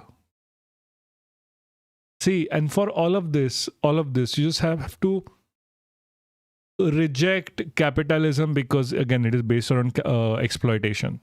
And to reject capitalism means rejecting people with a capitalistic ideology. Honestly, I used to believe in communism because it was supposedly based. It is based. Sure, you can believe in communism as well. That is not a problem. Hey Radhika, how are you doing? Sorry, your messages are not going to show anymore because Twitch TOS bans me from combining chat. And we are growing far more on Twitch. Like, people are more chatty on Twitch. Like, okay, see, you don't have to worry about yourself too much being a communist or whatever. It doesn't. You can be a communist, you can be a socialist. The umbrella is big. Twitch CEO said not going to enforce that anymore. I do not. Okay, the issue here is, it's not just Twitch CEO. It is also the Indian government. If we give them an inch to ban us, they will take a mile and ban us. At this point, liberation should be a goal. Exactly. Liberation from the capito-fascist ideology of the BJP should be the goal. Yes. So, like, I understand that they said they are not going to enforce it, but when we get big enough, the government can literally force Twitch to be like, look, he's combining chat, ban him. The Black Panther Party was the closest left movement we had. By the way, good news, it is back. If you haven't heard. So, yay! It is back, so you can always look into it. So I just want to take, I don't want to take any chances with this because we are already suppressed on YouTube quite a bit. The only reason they can't suppress us on Twitch right now is because it's Twitch. It is live streaming. There's no proof as such left at the back to suppress us. But if they find some like this inappropriate, like, oh, he's combining chat, even if the CEO has said they're not going to enforce it, they just might through like governmental pressure. Don't think wrong. Like I'm not going to give them an inch to even ban us because see, the thing is, I'm not going to do this for like even the money of technically. I don't care. I can okay, let me just be very clear. Unless we are getting like what 2,000 more followers who are all subscribing, I'm not getting like, this is not going to be for the money, obviously. As a researcher, I earn like 100 times more. This is literally for spreading a political ideology that will actually go out and help people. This is literally for helping Indians. So in that thought, I'm always going to be anti-Modi, anti-BJP, anti-fascism, which means we are always going to be, whether we like it or not, a target for these kind of idiots. We are already on, like, I'm already on like Twitter, mostly a target. Like they keep threatening me, like, hey, screenshot, sending it to, and they have actually with police and shit. But the only reason that they couldn't do anything was because I'm not based in India at this point. So I don't want to be like, okay, I'm like, be like, okay, sorry. So I don't want to give them an inch. Like, okay, we are going to combine chats even if the CEO has said they are not going to enforce it. As long as it's within the goddamn TOS, I'm not going to go against it. Because the government, the Indian government especially, will use it to ban us. Never think of your enemies or your ops less just because someone has said something somewhere. Maybe I'm being too harsh with the Twitch or something, but fine, whatever. Those 850 seats will actually be Also, distributed. though honestly, I feel like democratic socialists, maybe even liberal or even kind, believe in technocracy. No, Yakman, no. Let me get this straight. You want to be a democratic socialist? Do be a democratic socialist. Do not be a liberal. Liberal just means capitalist. That is the problem. Also, technocracy just is fascism. I'm not going to explain this more, but please understand, it literally means fascism. Yeah, technocracy is trapped. Technocracy devolves into techno-feudalism very fast. Like the Singaporean one. Lol. It literally devolves into fascism very fast. If you... okay, there's a very nice book by Yanis Varoufakis called Techno-Feudalism. Please go read it. If you want it, it is available. If you want to buy it, you can. If you don't want to buy it, if you have joined the Discord, it is also there. Don't ask me how, but it is there as well. You can read it over there. Honestly, the whole reason I know about technocracy is because I play grand strategy. Do you think technocracy works? It really doesn't. Doesn't matter. Like, I'm sorry to rain on your parade on this point, but it doesn't work. Just to be very clear with you, stop being a technocratist. The only thing literally that Yanis is a good, absolute fucking goat. Yanis Varoufakis is the absolute fucking goat. I will never stop recommending his book and telling you that if you want to read that book, if you can't buy it, it is available. Discord link is right there. There is an entire section for your reading. Go read. Honestly, in a grand strategy, it gives buffs. That's the only reason I thought it was good. Yeah. In a game, in reality, it fucks you over badly. Technocracy gives power to only a select few, which is literally capitalism and fascism. Yeah, I don't care. Yakman, I'm sorry. I don't care about the game. And how the southern states will not lose strength, how the strength will not go to the northern states. And in the absence of that clarity, we have all the confusion that we have today. Now, one of the key arguments coming from the southern states is this, that they have followed the path that India encouraged. They invested in education. So if you look at the human resource numbers from the southern states, higher education. What like the whole, at least, so what do you think about? Yeah, no, just like that is all whatever. I don't care. Doesn't matter. It doesn't work. It's levels, lower crime levels. Self-governing people doesn't work because there's always someone gets an idea of invading someone else. Everything devolves into idiocracy anyway. Improving of healthcare, which means that, and there are markers, right? What is the life expectancy? How many women die in childbirth? How many hospitals are available? How have those hospitals been actively staffed? Promoting smaller families. Exactly. Keep on grassroots.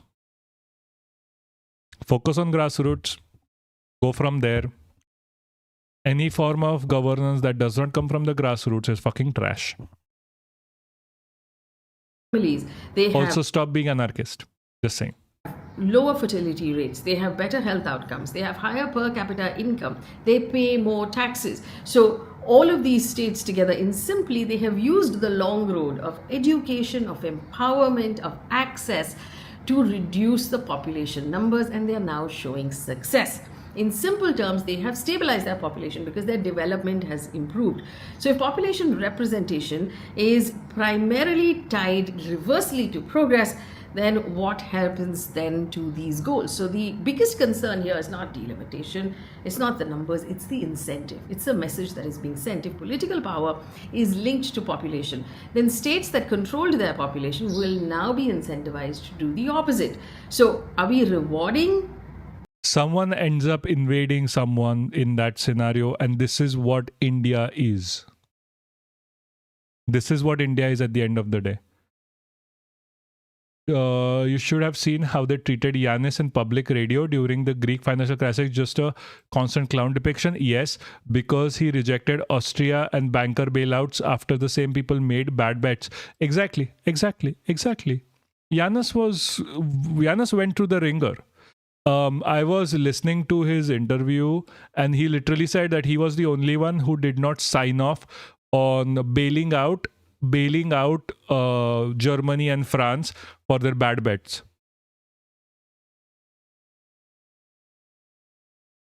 The concepts of state need to be abolished.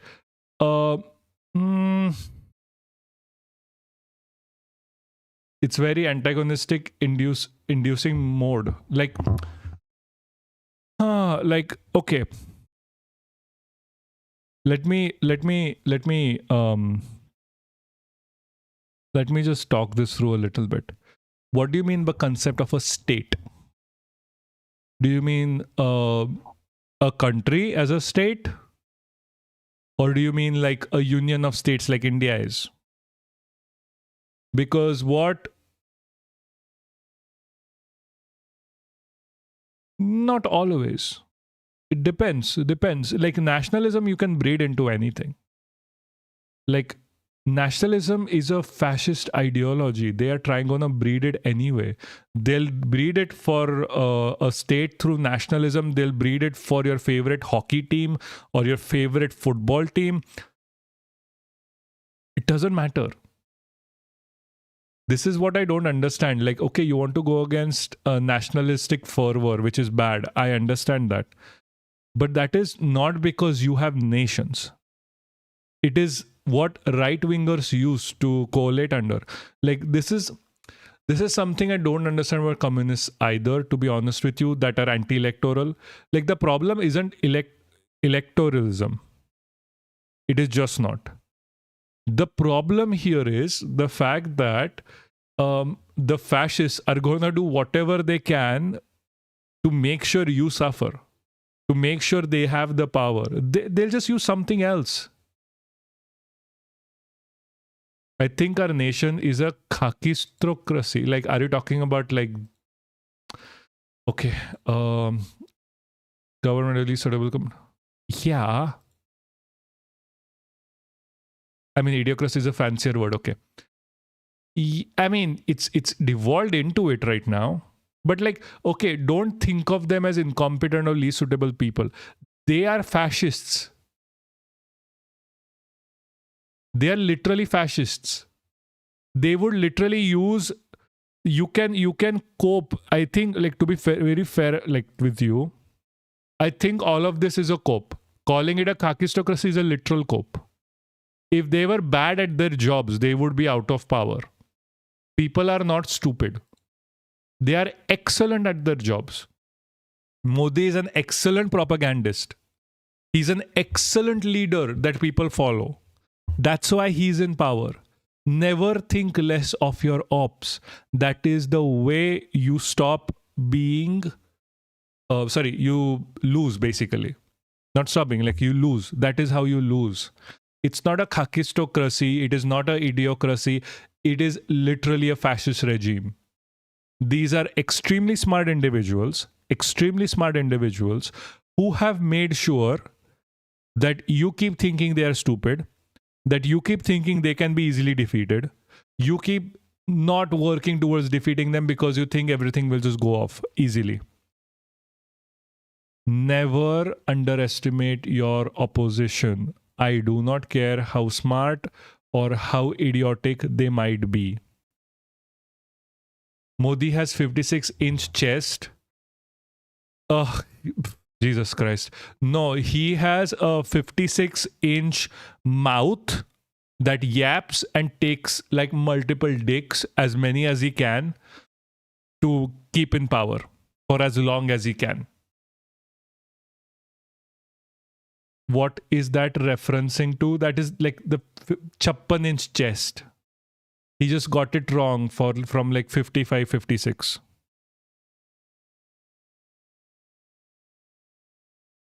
See, never think of your ops as idiotic. Don't even think Trump is idiotic for the American viewers. Trump is not an idiot when it comes to being in power or keeping in power. He's following Project 2025 to a T. He's following that to a T. He's following whatever BB is telling him to a T. Don't think of him stupid, because he might be idiotic when giving a speech or talking about shit. He has 30 different advisors to make sure that when it comes to actual policy, he's doing what is best for Israel or what is best for his own like billionaire friend to gain money. Even the blockade that he did of the Hormuz Strait, people don't realize it. It is an excellent plan. It is an excellent plan. You know why it's an excellent plan? It is an excellent plan because it forces Europe to choose a side. The European leaders were like, we are not going to choose a side. Now he's basically would be saying, was I know he removed it immediately. That's not the point. Because if he had kept it on, he would have been like, hey, it doesn't matter if you don't choose a side. Even if you're getting a shipment from Iran, I'll just not give it to you because I'm blocking the strait on this end. Do you think these people are not stupid? Even if they look stupid. Never think of Modi as an idiot. He has organized through the transgender bill, through to this, to make sure he can take complete control of India. Hassan Minhaj was interviewing Modi supporters in US. He sold out an area, and some people who were his friends with Minhaj's parents called out Hassan Minhaj for not believing in how physically strong Modi was. What? Okay. What if Europe chooses Iran because of China? What? It is the same caricature picture of Trump. Lol, okay. Europe is not going to choose Iran. US might just be like, I'm not going to be part of this. Lol. Anyway, let's keep on. An increase in population. Like MK Stalin has not openly said that, okay, we're now going to tell people to have more babies, but he's effectively said that, hey, listen, we did everything you told us to do on the national stage, and now we are being punished. So this could weaken. That is a wrong way to go through this. That is the wrong way to go through this. I don't know what MK Stalin is thinking, but putting this all on population is bad. I think he's trying to protect his future. His future connections with the BJP if he ever needs it. But saying this is okay, you're punishing us for population is just wrong.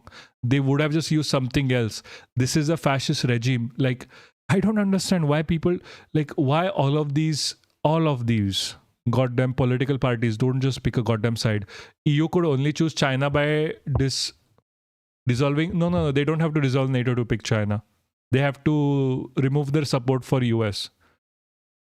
NATO can still happen without like EU supporting US directly. I mean, it's bound to happen anyway because Trump doesn't really like EU. Sorry, Trump doesn't really like NATO himself. That's why he's forcing NATO's to increase like the cap for budget for military to 5% from 2%. That is a problem. We'll talk about it sometime later. Push for also, China is not against NATO. Let me be very clear with you.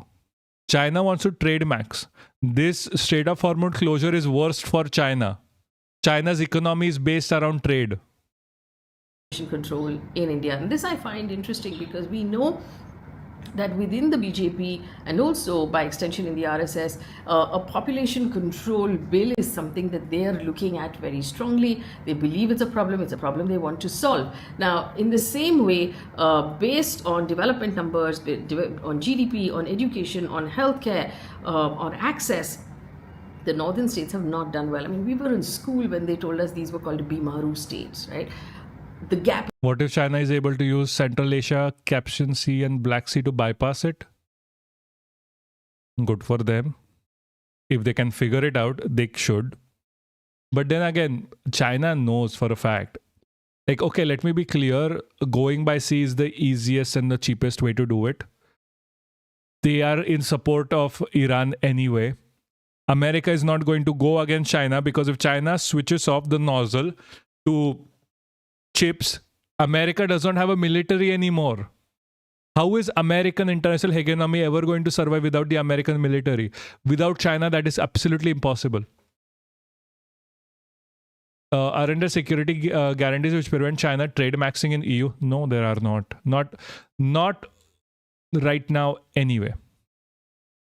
There is no security guarantee that stops China from trading with the EU. See, it is okay. Caspian Sea is kind of like a lake, my guy.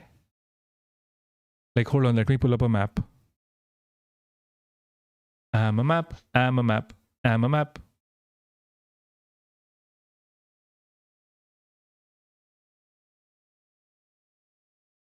Asia. Seriously, why am I even recording this so I can post this later? Jesus Christ, it's getting too huge and I'm talking about everything else.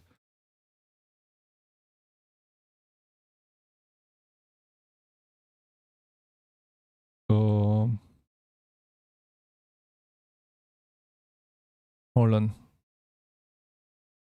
Better map.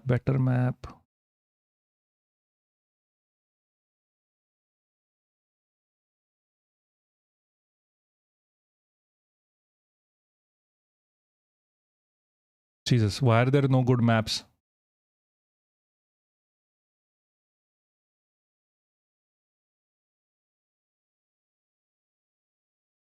Okay. So what you're basically saying is like, China goes through Kazakh, through Caspian Sea, from here, dislodges, gets here, from here, through the Black Sea. Not happening. Too damn expensive. Or they can just put it on a ship. Ships are the most efficient and the most environmentally friendly option. Not kidding. Most cheapest as well. Is still quite wide. And that gap needs to be closed. It's not going to be closed like this by punishing the states that have done well. So it's not about representation at this point. It's the kind of behavior that the Indian democracy chooses to reward. It's the kind of route that the Indian democracy chooses to reward.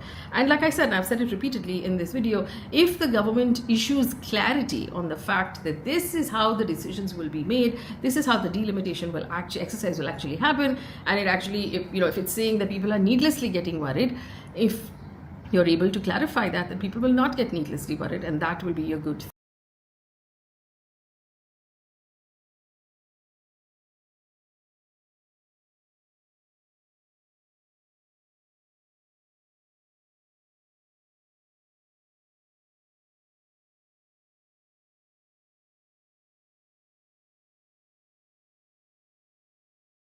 Sorry, muted again.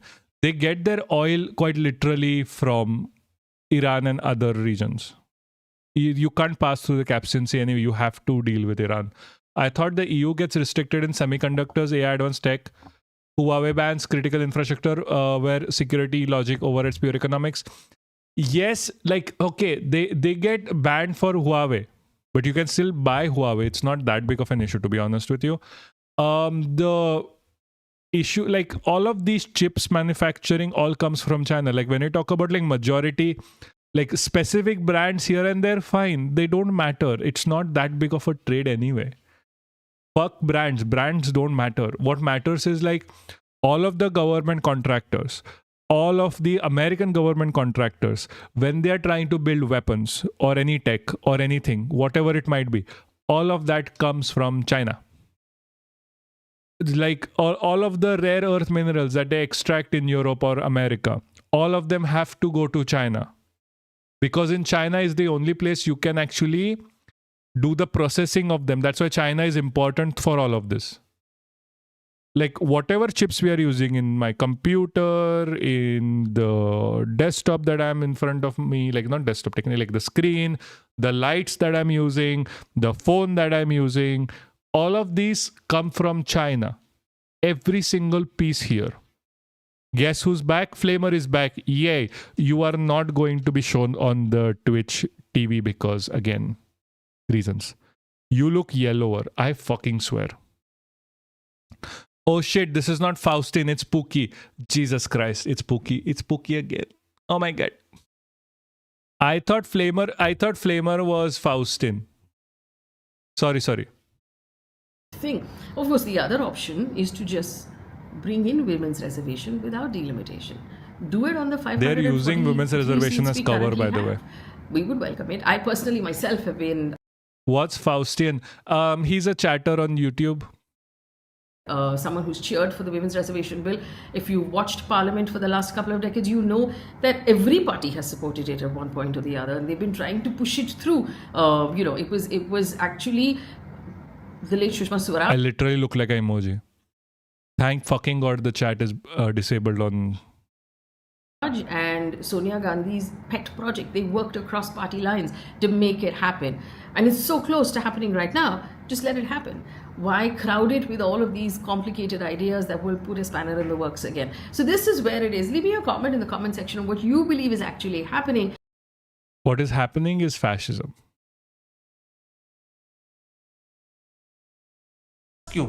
Clearly, the government's intent. Anyway, guys, I'm going to go for like 5 minutes, okay? So watch this for a bit. Division I'll be between back. the Hindi heartland states and the southern states is a division, first of all, in terms of language. Secondly, it's a division in terms of economic development. And now, thirdly, it will be a division in terms of the exercise of influence in parliament. Would the government's proposed amendment, if it goes ahead, affect India's political integrity? Would it damage the country politically, regionally, and economically, and thus affect our political integrity? Well, what you are raising are really valid and legitimate concerns. And I worry because the implications can be potentious. I am not saying that what you are possibly articulating will essentially come true, but the preponderance of probability will increase. Hi, I'm Karan Thapar. Over the last few years, I hope you've been watching my program, The Interview on the Wire. During that period, I've interviewed doctors, politicians, businessmen, scientists, authors, and even the occasional Nobel laureate. For me, it's been exciting. I hope it's been enjoyable for you.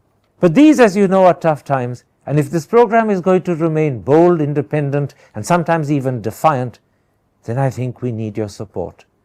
At the end of the day, it's a truism, but editorial independence is best defended by the viewers. So if you would like this program to remain the way it is, forthright, outspoken, and interesting, then would you consider supporting us? All you have to do is to click on the description at the bottom. But more than anything else, I hope you will continue to watch the interview. Your viewership means an awful lot to me.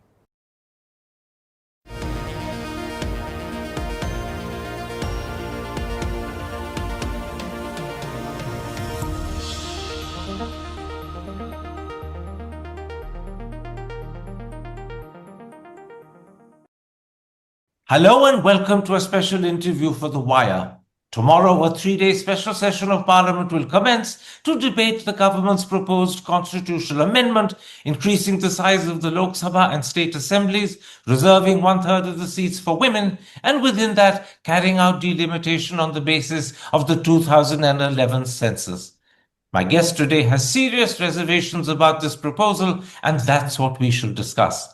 He is the former Minister for Information and Broadcasting and presently Congress MP from Chandigarh, Manish Tiwari. Manish Tiwari, let me start a little differently. The bill made public by the government yesterday afternoon is considerably more concerning than what the press had been led to believe. Press reports suggested something very different. So let me start by asking, what is it about the actual bill that has added sizably to your concerns? Well, thank you very much for inviting me, Karan. It's always a pleasure talking to you. If you actually go into the fine print of the bill, what completely and absolutely perplexes me is A, why the hurry, given the fact that we are in the middle of an election cycle and Tamil Nadu and West Bengal are still to go for polls. Number two, when the 2026 census has already commenced. Why would you want to base the delimitation on the 2011 census? Essentially, this is not a bill to operationalize women's reservation. This is a bill to delimit constituencies on the basis of the 2011 census, which is dressed up as a women's reservation bill. Having said that, may I place it on record that I absolutely have no objection. In fact, I am a very firm supporter of women's reservation. And now let me come to the fine print of it. You see, what is the fundamental formula that underpins the Indian democratic experiment? And that's contained in Article 81(2)(a), which is one person, one vote, and one value.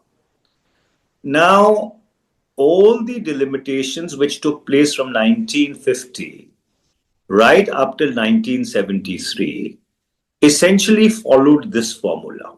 And this formula still holds the field because it is not a part of the Constitutional Amendment Bill. In 1976, by the 42nd Amendment, the number of seats in Parliament was frozen at the 1971 census.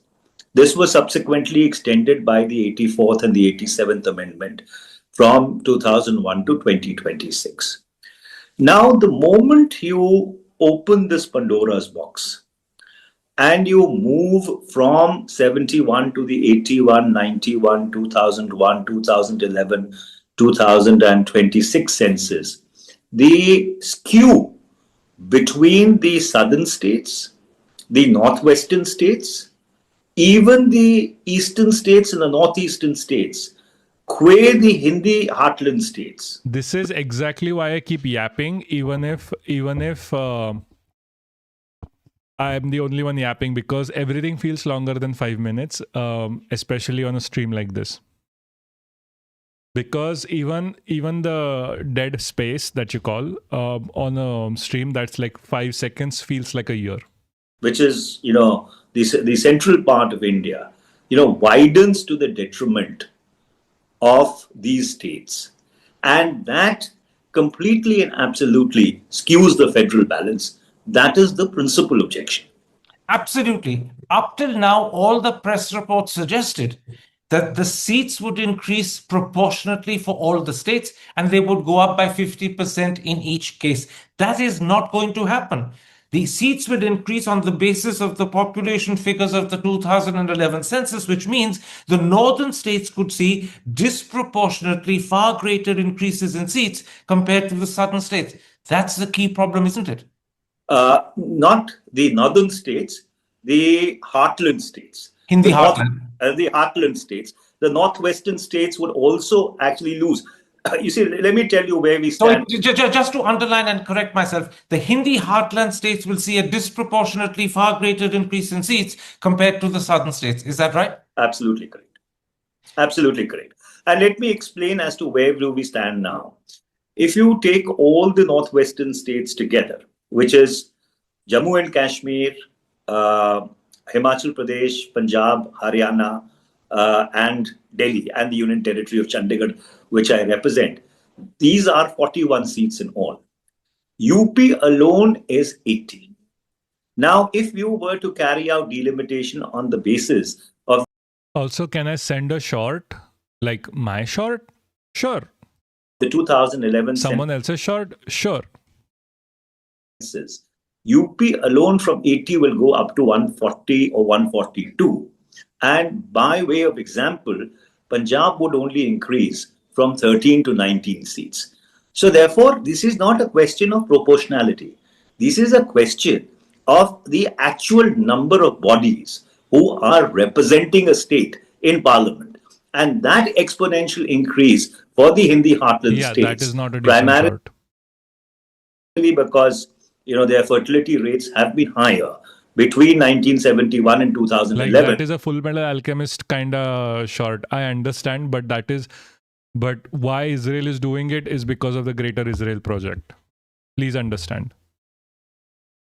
works to the detriment of the South, of the Northeast, of the Northwestern states specifically. In fact, you've done a back of the envelope calculation, which you posted on X late yesterday, and I want to refer to that. I'm going to pick a slightly different example to the one you picked. I'm going to take UP versus Kerala. Yes. Kerala at the moment has 20 seats, UP has 80. On the basis of your back of the envelope calculation, UP will go up from 80 to about 140, 142. Kerala will only go up from 20 to roughly 23, 24. This means that the present difference between them of 60 seats will exponentially increase to something very close to 125 seats. That's the extent to which this delimitation will favor a Hindi heartland state like UP over a southern state like Kerala.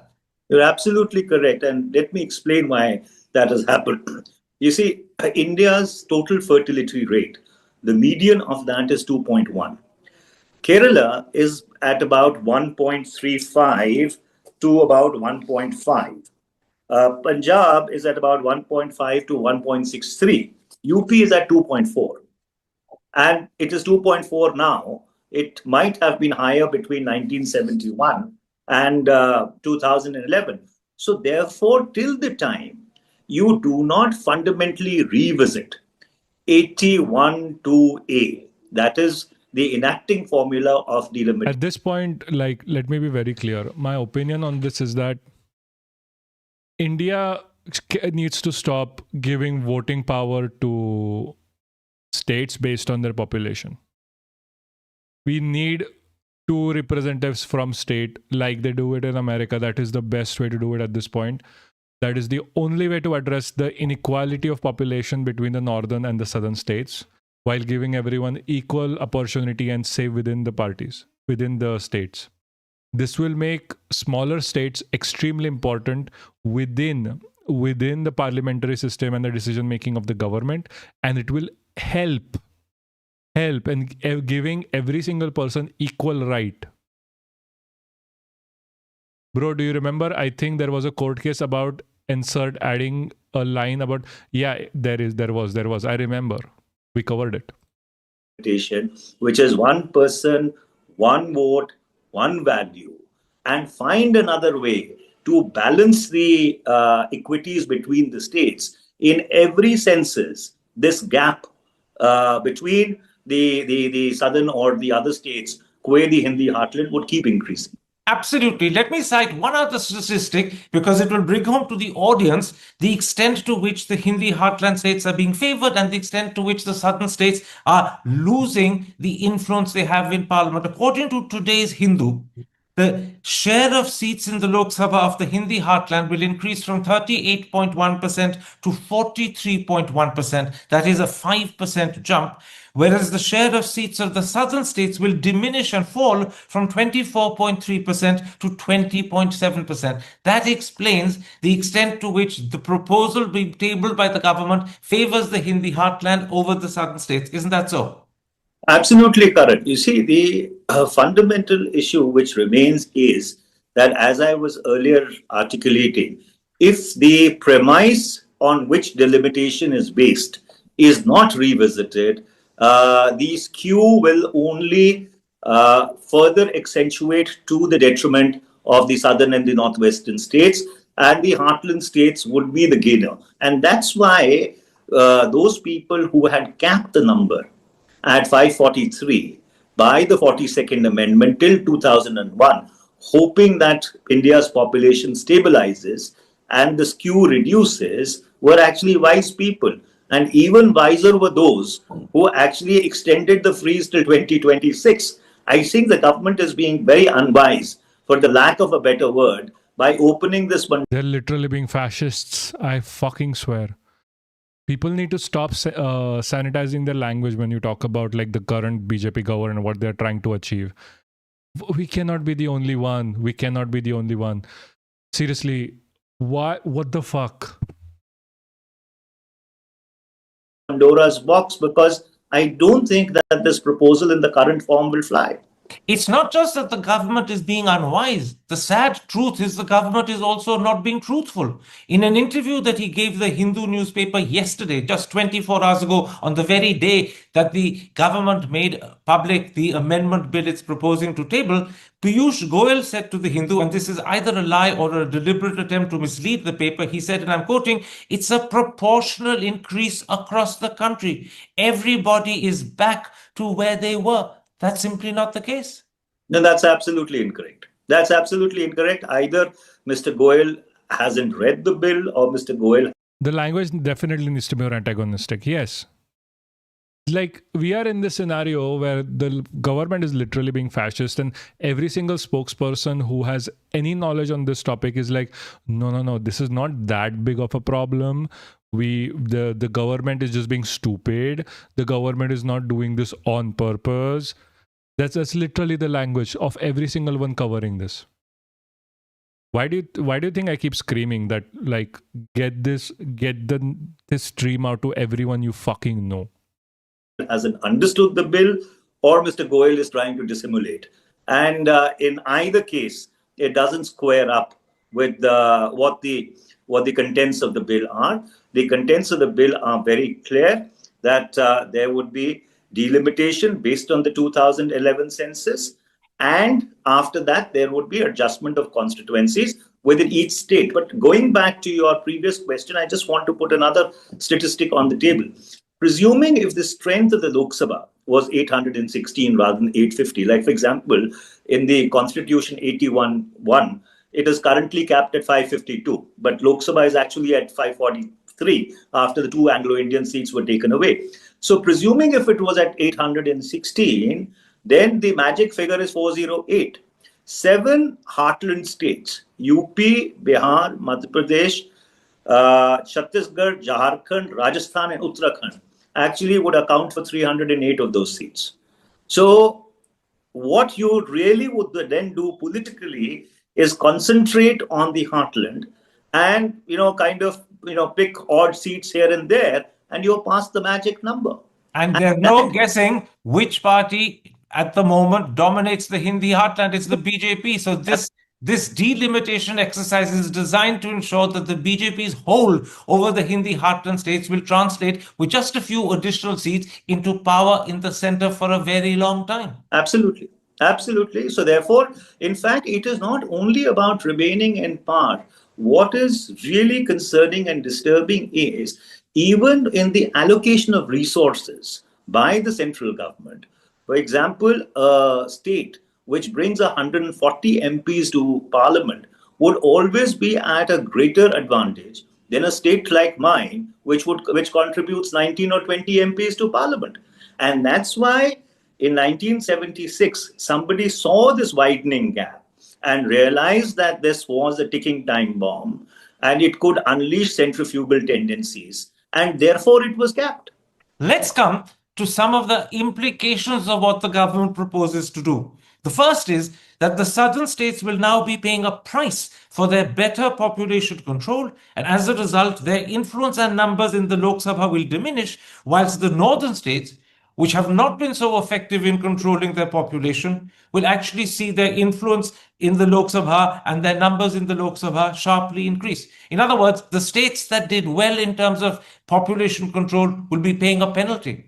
Absolutely. The heartland states, not the northern states, as I keep underscoring that even the northwestern states are great losers in this process because, for example, Himachal Pradesh, which has a population as per the 2011 census of 0.68 crores, actually gains only 1 seat. From 4, it goes up to 5, or it could possibly even remain at 4. So therefore, you are absolutely correct that those who were in sync with the developmental imperatives, which are essential in order to see that there is more prosperity, you have lesser number of people competing for the same pie, would be disadvantaged. There's one other implication. It means that the worst fears of the southern states, and I suppose in particular of Chief Minister Stalin, who's taken a very high-profile stand on this issue, are coming true. Those worst fears are being realized. Absolutely. I mean, if delimitation goes ahead on the basis of the 2011 census. Or I would even go further to say that if it were to happen even on the 2026 census, the federal skew would only widen. There's one Because other point I want to make to you. The division between the Hindi heartland states and the southern states is a division, first of all, in terms of language. Secondly, it's a division in terms of economic development. And now, thirdly, it will be a division in terms of the exercise of influence in parliament. Would the government's proposed amendment, if it goes ahead, affect India's political integrity? Would it damage the country politically, regionally, and economically, and thus affect our political integrity? well, what you are raising are really valid and legitimate concerns. And I worry because the implications can be portentous. I am not saying that what you are possibly articulating will essentially come true, but the preponderance of probability So much big words, just trying to get away from the actual point. will increase. And that's very worrying. Yeah, that's why. Because ours can be, at times, a country held together with a very slender thread of unity. We don't want to stress it. Not only that, if you were to look at GST collections for an example, Sorry, what? Just say it plainly. I know, right? example, the states of Maharashtra, Karnataka, Tamil Nadu, Telangana, Andhra Pradesh, and UP, because of its size, actually contribute something like 60 odd % or more to the GST pool. So already, the southern states have been murmuring, or there has been whispering, that our contribution to the national kitty is disproportionate qua the other states. And that's why from time to time you have these demands coming in from the southern states that they should have a much greater apportionment of national resources because their contribution is much greater. Gerrymandering is a practice where you change the structure of a district or a state to better suit a certain population. Like, let's say there is a... Let me explain this based on like a district. So let's say UP districts, India. And this has happened in India quite a lot, by the way. This has happened in India, especially within the western states. Northeastern states. They gerrymander there a lot. Let me, if this loads ever, I can show you.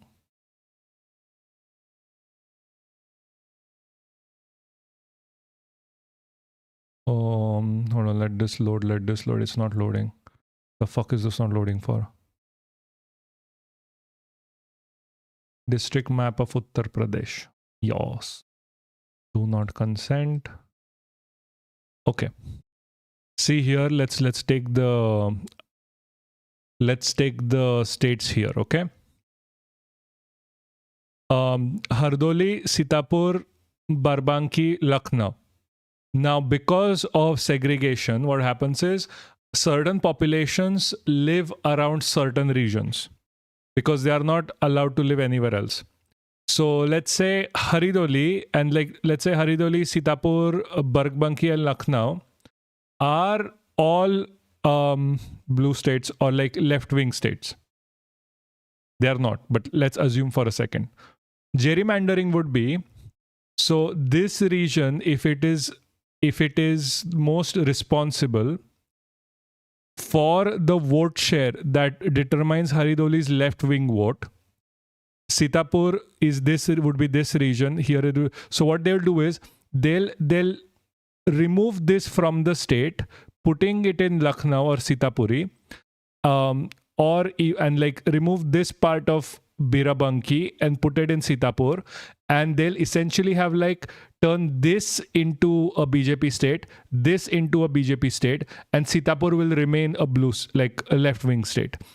In this scenario, rather than having 3 states that are left-wing, they'll have 1 state that is left-wing and 2 districts that are right-wing, increasing their vote share at the end of the day. That is gerrymandering. And it has been done within the Northeast for the longest fucking time.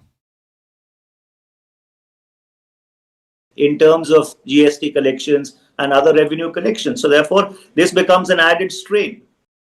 Goddamn, bro, the game really explains it. Okay.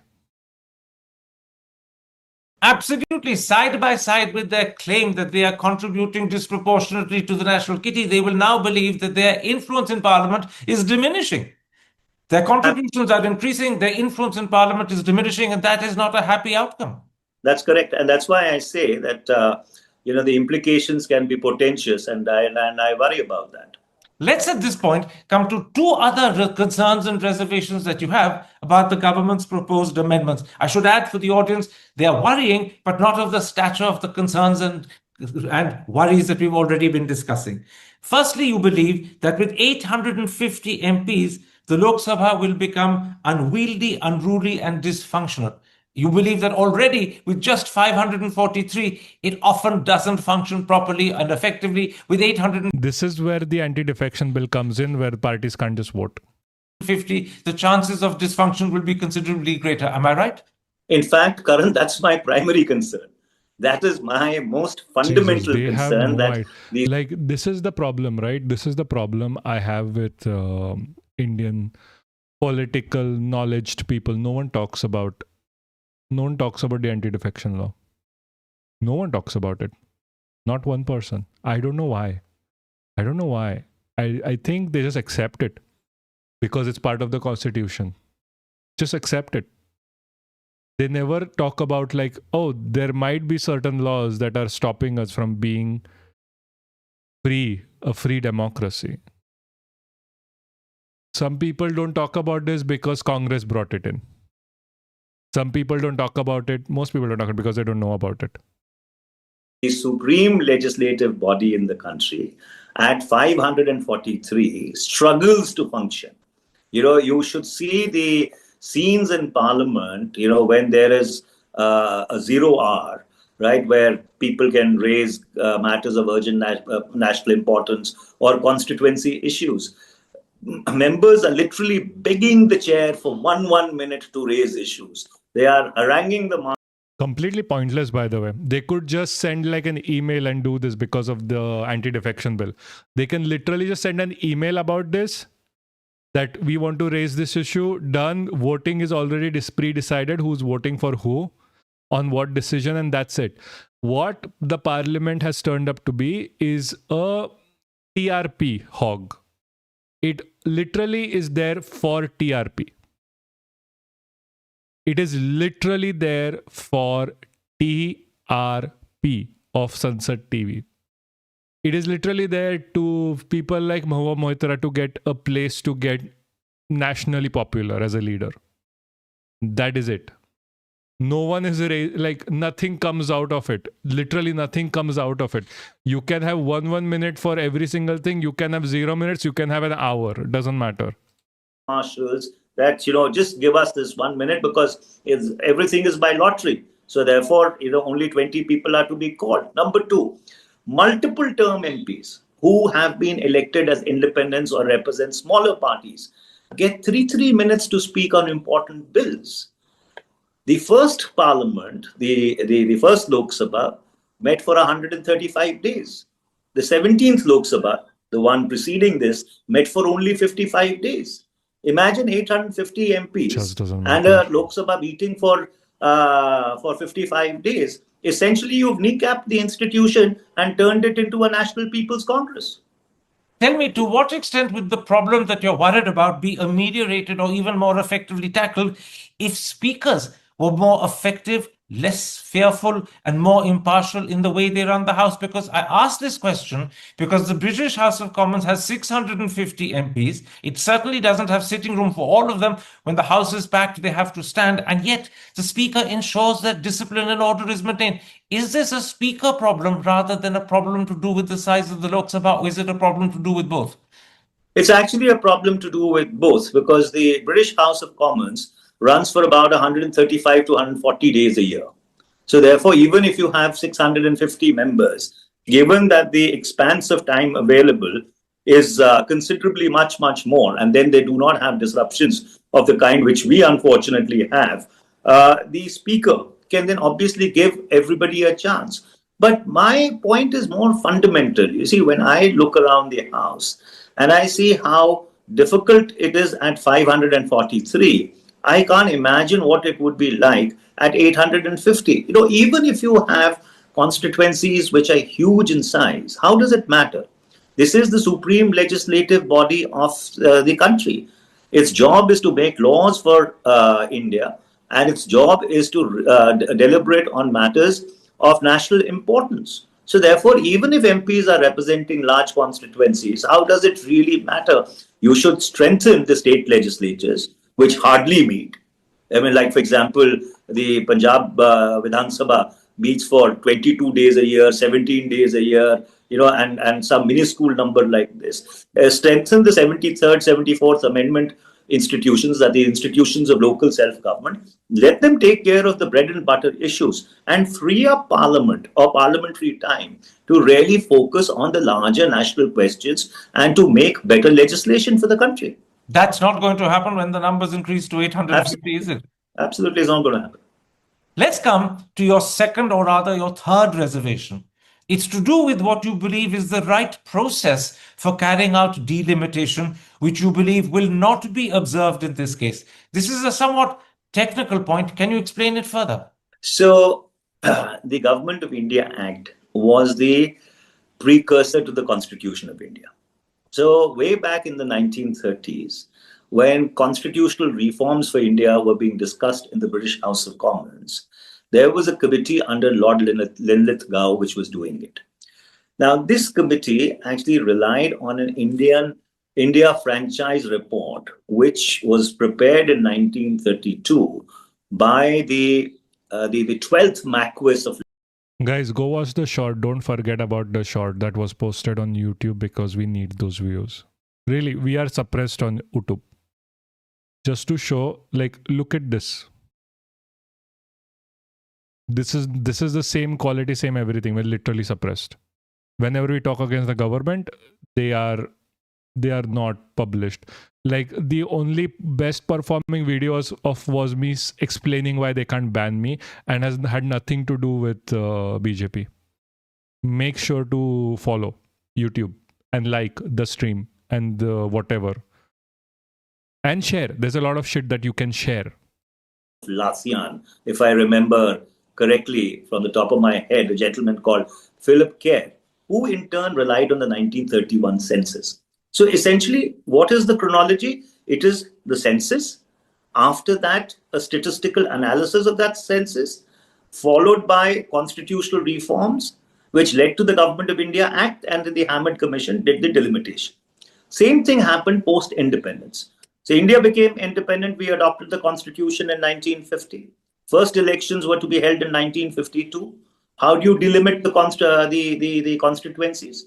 So the President of India made a constitutional order 13, whereby he empowered the election commission to determine the population of India based on the 1941 and the 5 preceding censuses, because between 41 and 51, because of partition, there was a lot of transfer of populations.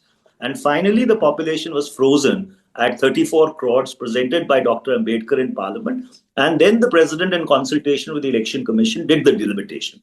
The same thing happened with the first delimitation commission, the second delimitation commission, the third delimitation commission. Here, while a census is currently going on, you are wanting to rely upon figures which are 15 years old. So therefore, if you dehorse the federal skew argument for a while, even from the process point of view, this is a completely flawed process which militates against every convention from 1935 till the fourth delimitation commission in 2003. As you point out, there is a clear process that has been established since 1931 and reinforced several times Absolutely. after India became independent, and that process is now being given the go-by. Absolutely. So then let me ask you, clearly the government's intention behind all of this is to simply ensure that the seats are delimited in such a way that the hold they have politically over the Hindi heartland brings them as close as it can to retaining power in the country for the foreseeable future. This is a form of political motivated action by the government. As I would say that this is motivated gerrymandering. Motivated gerrymandering. Yeah, this is motivated gerrymandering. Let me ask you, given your reservations, and they're very serious and you've explained them in some detail, on what basis then should seats be reserved for women? Mallikarjun Kharge, your party president, has said it should happen out of the existing 543 Lok Sabha seats. There's no need to increase the number of Lok Sabha seats to reserve 1/3 for women. Is that your own personal position as well? Well, Mr. Kharge is absolutely correct. You see, as I was earlier pointing out, the moment you move from the 1971 census, the federal skew widens.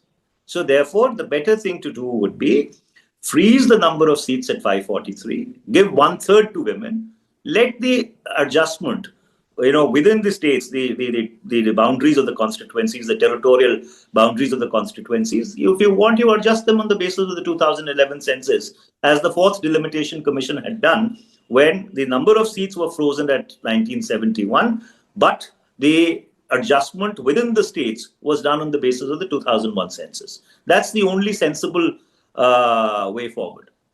Your Telangana chief minister has suggested to the government that if delimitation has to be done, it should be only 50% on the basis of population, 50% should be on the basis of contribution to GDP. Do you think that's more fair? Well, Karan, these are extremely complex issues. And so therefore, for me to comment off the bat on what should be the enacting formula of delimitation if you decide to do away with the 81(2)(a is something which requires not only a joint parliamentary committee, but I think very serious and involved consultation with all stakeholders across the board, including state governments, state political parties, other people in the intelligentsia, as we are doing currently with the One Nation, One Election Joint Parliamentary Committee. So maybe another idea could be to send these bills to a joint parliamentary committee, which can then apply themselves to the implications of this, far, far more seriously, because this is not about women's reservation. Let me end by putting to you a point that laymen make. It's not a political point, it's a layman point, but it's a point made by many Indians, and it connects to your concern that with 850 MPs, Parliament will become dysfunctional, unruly, unwieldy. Laymen point out that the cost of increasing the number of seats in the Lok Sabha and the state assemblies will be pretty sizable, not just in terms of salaries and pensions, but also in terms of the accommodation that MPs are given and the other privileges and perks that they receive. Given that India actually still has to give subsidized or free food to 800 million people, should we really be contemplating this sort of expenditure? That's a layman's point. How do you respond to it? I completely agree with that point of view. Given the developmental challenges that we have, we should rather be focusing our energies on, as I would say, close the 5:1 power differential with China, rather than getting further embroiled in internal squabbles, which when you open the Pandora's box like this, unfortunately end up unleashing. Manish Tiwari, thank you very much for the time you've given me. Thank you very much for explaining in detail your concerns and reservations about the government's proposed amendment bill and the delimitation that is proposed to be done on the basis of the 2011 census. I'm deeply grateful. Take care. Stay safe. TLDR, this is going to be bad for India. This is already bad for India. There's always how I always wonder, how do you stop a topic like this? Where does this end? Go out and protest. Guys, fucking go out and protest. Let's see what Peak TV has to say.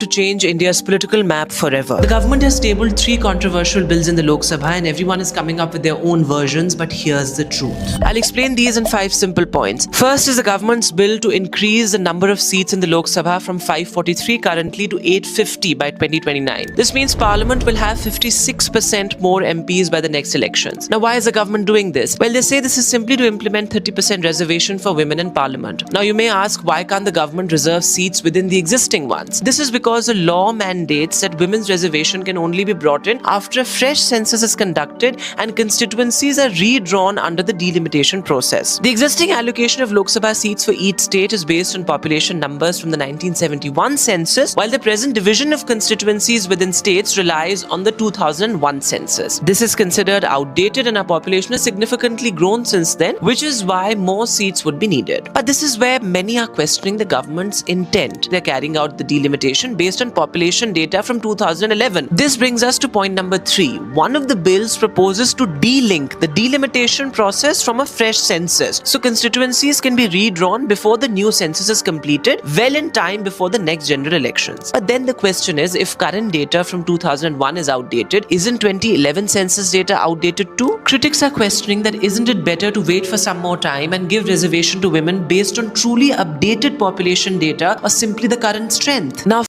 Delimitation itself is the problem. The argument even around delimitation is like, no, delimitation is not wrong. No one is saying delimitation is wrong. Not one person has said that this is, not one person says like, oh, this is literally a fascist takeover. No one is saying that. I do not know why. All of these people are always talking about like, oh, you can't do this with this data, that data. Seriously, stop policing your own fucking language. The government is out there doing fascistic things, making sure southern states do not get any votes, do not get representation within the parliament. And we are still talking about the validity of delimitation. They're literally going to do something else if this doesn't go through. They have been doing this. We have seen the goddamn patterns. We have seen the pattern with how much they are trying to control your data and spy on you. We have been seeing this multiple times over the course of the last just 6 months. Something or the else comes up that makes them more likely to spy on you. They are not giving up. If not delimitation, they'll use something else. Just call out the goddamn government, please. Fourth, here's why some opposition leaders are calling this the BJP's agenda to silence southern India. Now, in the delimitation process, new constituencies or parliamentary seats are added based on population. So if one constituency has grown too large, it can be split into 2, resulting in 2 MPs instead of 1. Similarly, if a constituency is relatively smaller, it could be merged with another, meaning 1 less MP. Now, southern states like Tamil Nadu argue that because they have successfully reduced population growth through family planning, they will get a smaller share in the new parliament. Meanwhile, North Indian states like UP, Rajasthan and MP who have not controlled their population growth will gain a larger share of the Lok Sabha seats. Now, importantly, the government has said that the share of all states in the Lok Sabha will remain the same as it is currently, even after the increase in seats. But the opposition has 2 problems with it. 1, this proportionate increase guarantee is not written in the bill. And second, the constitutional freeze on population-based delimitation that has been in place since 1976 has been removed, and that can make southern states vulnerable to a future government reducing their share without any written guarantee. And now we come to the final point, which should actually have been the main question. Is any of this really for women? There's no doubt that redrawing the political map and implementing this reservation will be electorally beneficial for the BJP. So is this truly about giving women their rightful share in parliament or about winning challenging elections coming up? Now, Yogendra Yadav is absolute fucking beast of a person. We should always listen to him. चल रही है delimitation, परिसीमन, राज्यों. Jesus, please speak loudly. I fucking swear, I can't hear him. I'm pretty sure it's going to be so. Share, proportionality, 50, 850, महिला आरक्षण. लोग कहते हैं, मेरे अपने साथी कहते हैं, योगिन जी मामला है क्या, जरा समझा तो दीजिए. तो देखिए, अब आप क्रोनोलॉजी समझे.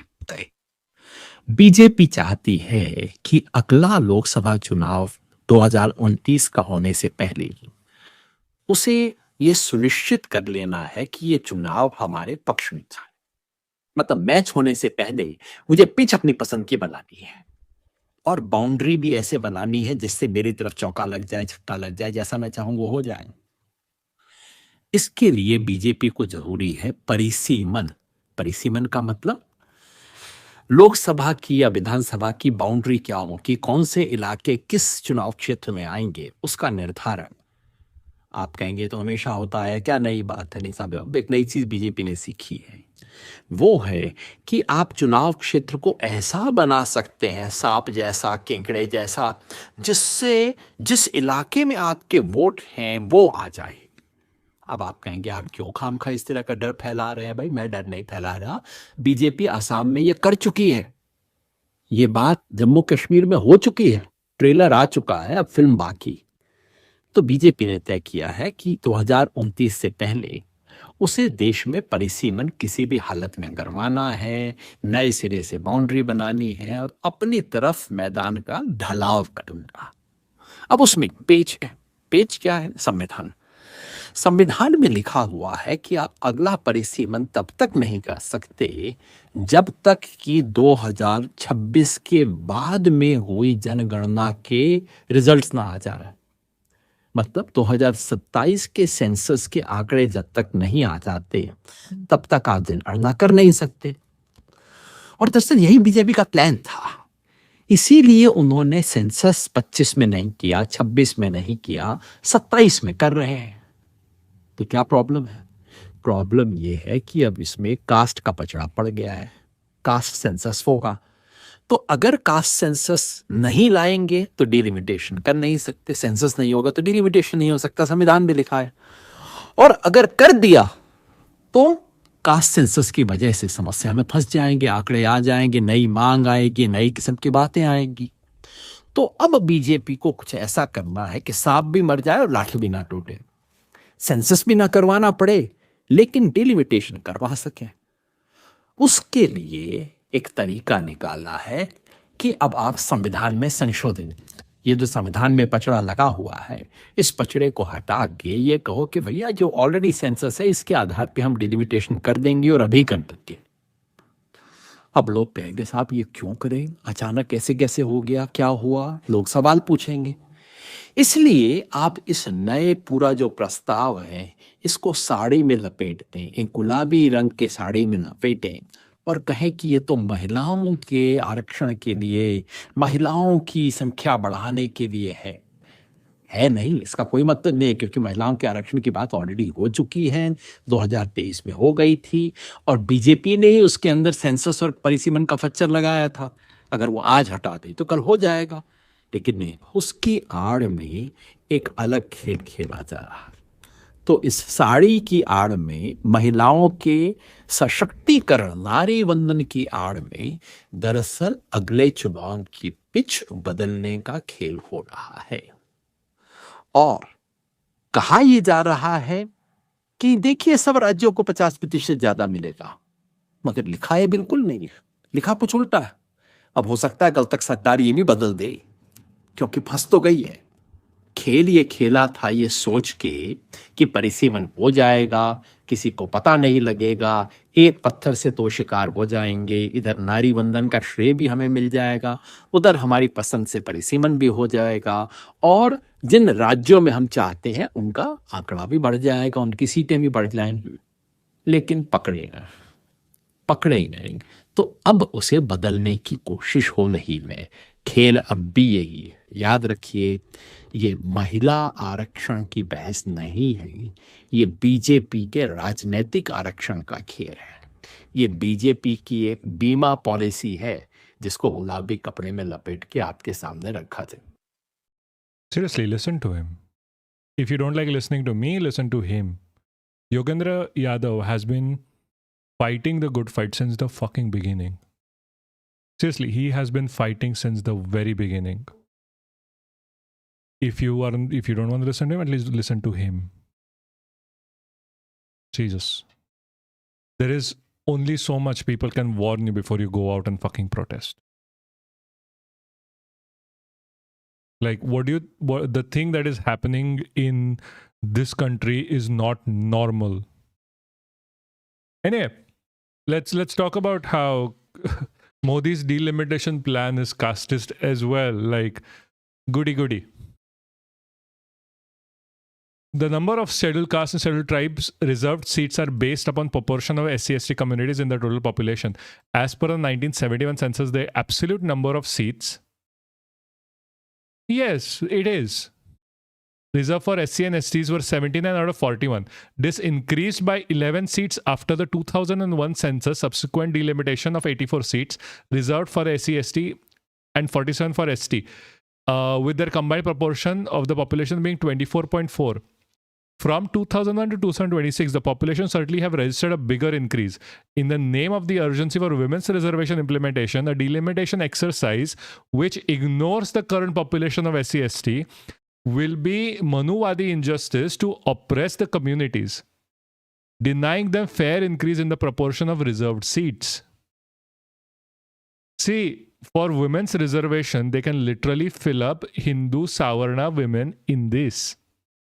They do not have to give a shit about SC and ST. Why do you think they are rushing to this? Why do you think they are rushing to this? Yeah. Guys, I am telling you, if you give them an inch, they will take a foot. Do not give them an inch. That's why I'm saying, like, okay, this is so much shit available for you that you can actually do even with respect to this stream. Share. Do not forget to share. It is important. I remember this being an argument raised by Muslim women, but no one remembered caste. Yeah, no one remembers caste. That's the problem. Share the damn stream. If you can do nothing else, share that goddamn stream. Why do you think I keep screaming? We have been literally the first ones to raise our voices the first fucking time, and all I ask you is like, share the damn stream, get people involved. You have to do it. It is not just me saying, like, if you're not going to go out and talk about this shit, at least let me do it. Share the damn stream. And while you're at it, subscribe. Oh, thank you, Scarborough. I was going to ask them to do it themselves. But seriously, if you are, goddamn, I know, right? By the way, if you are outside of India and if you have an Amazon Prime, subscribe through Amazon Prime. It is free for you and it is a lot better for me on my end. Seriously, if you are outside of India, subscribe through Amazon Prime. It is extremely free and I'm pretty sure everyone outside India has an Amazon Prime, which is sad because Amazon is not a very good company, but fine, whatever. And Amazon Prime actually helps a lot more, if I'm not wrong. If I am not wrong.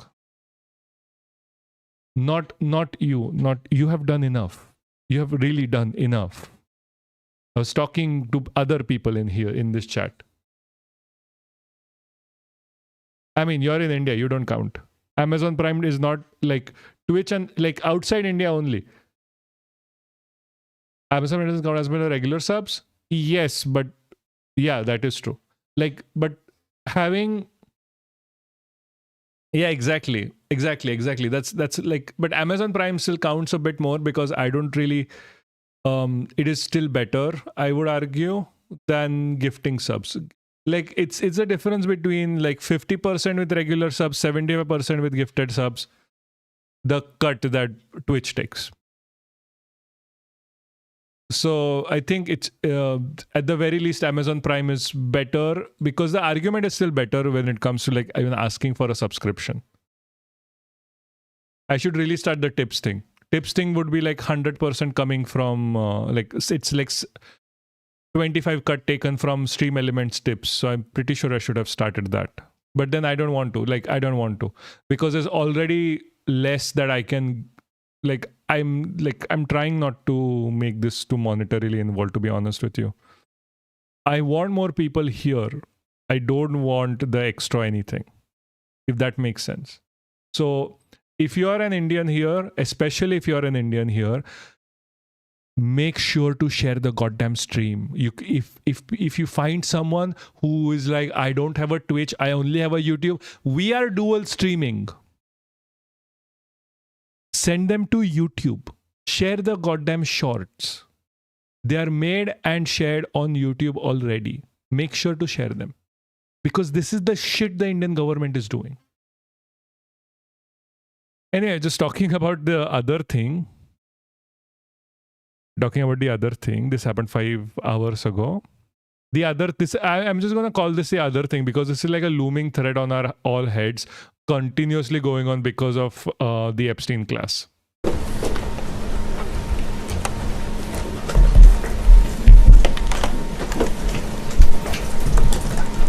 The President of the United States directed a ceasefire that temporarily paused major combat operations in Iran. The unprecedented effort by America's joint force during Operation Epic Fury set the conditions for this ceasefire. And as the Secretary said, I'd like to emphasize during this pause that the United States joint force remains What happened with America that you have to talk about it? Let's see. I haven't checked. The reason why we're talking about it as well is just like a small break for me as well to not be depressed over our country doing shit. Let's look at America doing shit. I don't know. It's like it's not that I want America to go through shit, but they're going through shit. Also, by the way, if people don't realize this, the Iran war hasn't affected India yet because the transport is like a few months away. You're going to lose a lot of LPG very soon. I mean, American politics affect us too. Yeah, exactly. American politics affects everyone. American national economy is bad. Europe is going to go through a crisis soon enough. Like, I'm not even joking. Like, at least, I mean, by the end of May, start of June and July, we are going to start seeing like blackouts here. Because the Strait of Hormuz not releasing, like it takes like 3 months at least for shit to come here. So, and India is going to start seeing by the start of May, where you're going to have continuous blackouts. People are going to start dying. Yeah, the effect of blockade is still to come. Yeah, I heard people say there is really another lockdown. Yeah, there is going to be. There is going to be. I'm not even joking. Other countries have already started. Yes, because ships move like bicycles. Yes, I see the same video that we both have watched. Yeah.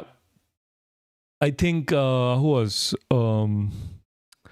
it was either Lisa playing it or it was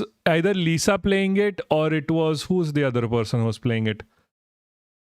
I forgot. It was either Lisa or I forgot. I think it was Lisa. Lisa is learning. Yeah, I think it was Lisa who was playing it. Or Hassan playing it. I'm not sure. Anyway, the point is, India is going to feel it by the start of May. Other countries have already started with blackouts and lockdowns. Europe is going to face a lockdown by start of June at the very earliest, or like the start of July. postured and ready to resume major combat operations at literally a moment's notice. This morning, I'd like to give you an update on the ongoing blockade in the CENTCOM. I don't exactly know the name of the video because I watched it on the stream with Lisa. If you want to see what's gonna happen, look at Cuba. Exactly. But Cuba is still in a far dire state than it is to other countries. They have already started supplying Russian oil, by the way, to Europe. AOR, area of and like responsibility. India is also buying Russian oil now. Like the sanctions have been removed. Like Russia is going to be muy rich because of this. On Monday, 13 April at 10 a.m. Eastern Standard Time, at the direction of the President, America's joint force began implementing a blockade against Iran under the leadership of Admiral Cooper and the team at CENTCOM. Let me be clear, this blockade applies to all ships, regardless of nationality, heading into or from Iranian ports. The U.S. action is a blockade of Iran's ports and coastline, not a blockade of the Strait of Hormuz. Enforcement will occur inside Iran's territorial seas and in international It's called literal invasion, by the way. waters. In addition to this blockade, the joint force, through operations and activities in other areas of responsibility, like the Pacific area of responsibility under the command of Admiral Paparo, will actively pursue any Iranian-flagged vessel or any vessel attempting to provide material support to Iran. This includes dark fleet vessels carrying Iranian oil. As most of you know, dark fleet vessels are those illicit or illegal ships evading international regulations, sanctions, or insurance requirements. More than 10,000 sailors, Marines, and airmen, over a dozen ships and dozens of aircraft are executing this mission. And let me walk you through this operation a little bit. Please go to the first slide. First to the graphic. This is taken before the blockade began. North is up. You can see the blockade line here in the center of the These graphic. guys are so slow. Denoting Bro, speak louder. Who, me? No. They have nothing to say. That's why they are not loud. Let's just go to Hexet taking questions because it's going to be funnier. Because it's Hexet. And Hexet literally quoted like a scripture from Pulp Fiction, by the way. He literally quoted something from Pulp Fiction as Bible. Questions. Go ahead. Thank you. Alexandra Ingersoll, One American News. The video is covering your voice? Ah. How is the Iranians decimated commanding control? Shit. Yeah. So for the Yogendra video, I increased the gain of this thing because you couldn't, like, normal people couldn't hear what he was saying. Let me just delete that. Like, the gain was high. Like, look, now it should be better. Now it should be better. Ergo, how are we enforcing a ceasefire with an enemy who has virtually no command and control? And then one other question about the Houthis being, have the Houthis been an issue in the Straits of Hormuz and the Bab al-Mandab Strait at the Red Sea, or are we tracking that militarily? Appreciate that. On the ceasefire front, it's right. Their command and control capabilities are highly degraded. So their ability to talk, see, sense is at the worst it's ever been. But their motivation to want to stay in the ceasefire is very high because they understand that a violation of that ceasefire means a commencement once again. Also, bro, do you remember the picture of Trump as Jesus? Yes, I know. I also remember in the first picture there was a devil on top of it, like Baal, I think.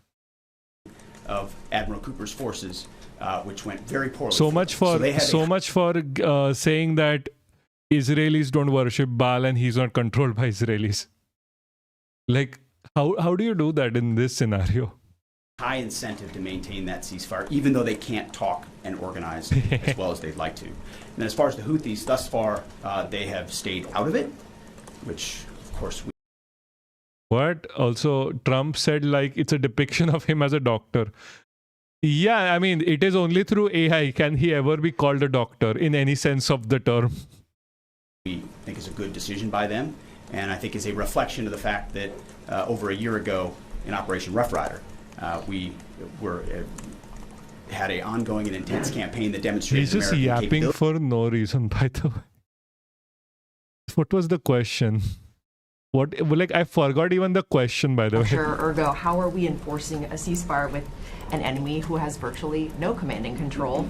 And then they do. They have a plan, by the way. Another question about the Houthis being, have the Houthis been an issue in the Straits of Hormuz and the Bab al-Mandab Strait at the Red Sea, or are we tracking that militarily? Appreciate that. On the ceasefire front, it's right. Their command and control capabilities are highly degraded. So their ability to talk, see, sense is at the worst it's ever been. But their motivation to want to stay in the ceasefire is very high because they understand that a violation of that ceasefire means a commencement, once again, of Admiral Cooper's forces, which went very poorly for them. So they have a high incentive to maintain that.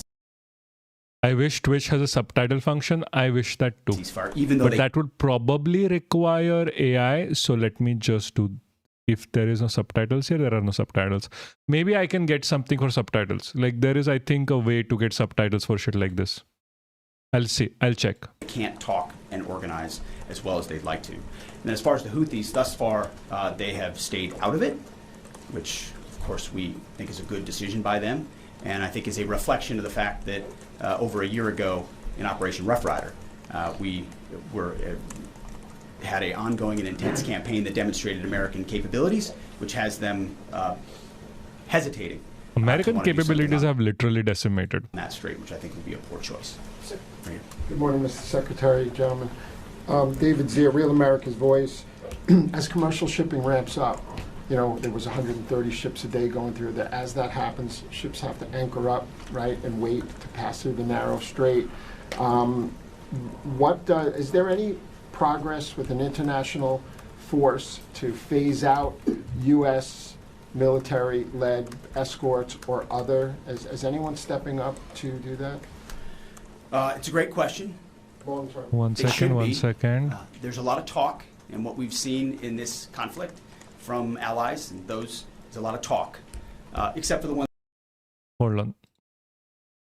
that were mentioned. If you have Windows, you can turn on live captions. Other allies have talked a lot and haven't done anything.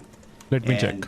And as the president has pointed out, this is a waterway that the American commerce doesn't use all that much. We don't rely on the energy coming out of the Strait of Hormuz, but Asia does, and Europe does, and large parts of the rest of the world do.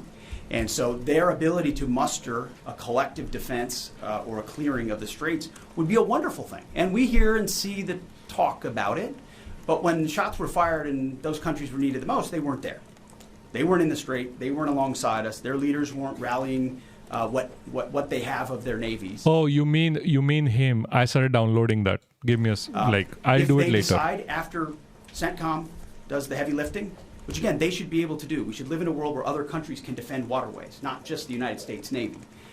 Should that conclude, which we believe it will, then we would welcome other countries coming in after the fact. But you can't live in a world in perpetuity, and this is a message to the rest of the world and our allies, where you just rely on America to continually do the heavy lifting. Oh, Iran might get a nuclear bomb. Who's going to do something about it? America. And America. Iran getting a nuclear bomb is probably like the best thing ever. Like seriously, I'm not even joking. For the stability of the region. Only. So are we the world police or no? Fuck this. Yeah, I mean, America being the world police was already fucked. Like, the only reason they were the world police, it was like a self-designated spot. And I'm not even joking, Modi did the same thing. He called himself the Chowkidar. He called himself the police of India. And see what is happening here? Like, the people who call themselves the police are always the most corrupt, more idiotic people out there who really just want to dominate. I mean, to be fair, the police has been directly doing it in America anyway. Technically, ICE is a kind of police. Bro, he calls himself Vishwaguru. He called himself Chowkidar before. Are you too young to remember? Like, what are you talking about? He literally called himself the police of India. Other allies need to invest in their capabilities so they can project power and do basic tasks like clearing a strait. So we're not counting on it, but it would be wonderful to see it if it ever materializes. This has nothing to do with helping Iran. He's such a joke. I know. He's a fucking joker. He's literally a captain in the American military who is currently talking about invading multiple countries as though he has the experience of a commander. He has been in the military for what, 2 weeks? I don't remember that one. Oh my god, you're like so fucking young, Yakman. I swear. All of 2016 was him calling himself Chowkidar. He's cosplaying as Crusader Lemo. Yeah, he is. Even when he did this. What? I did not know that. I really did not know that. Hold on. Let me just enlighten Yakman.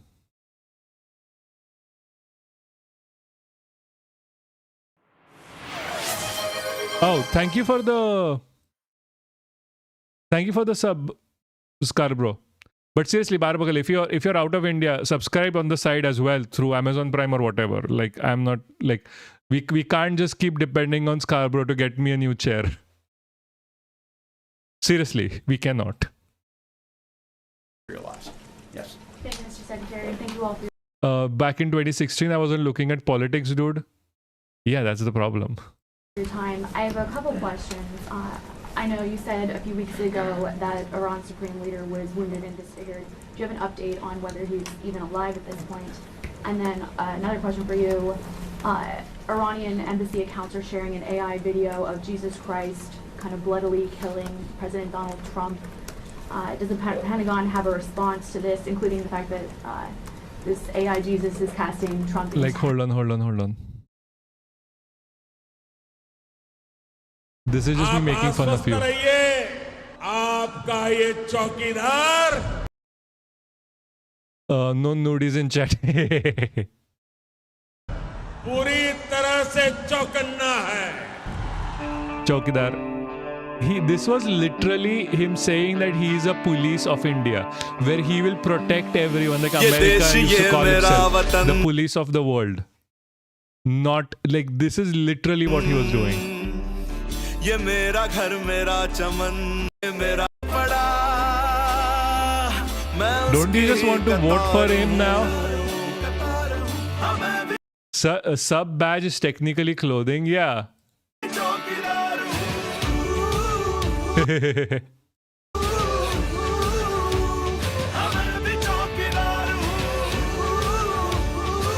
You know, like I'm gonna be very clear. I'm gonna be very honest about this. I didn't know that. I just went along with like no nudies just cause.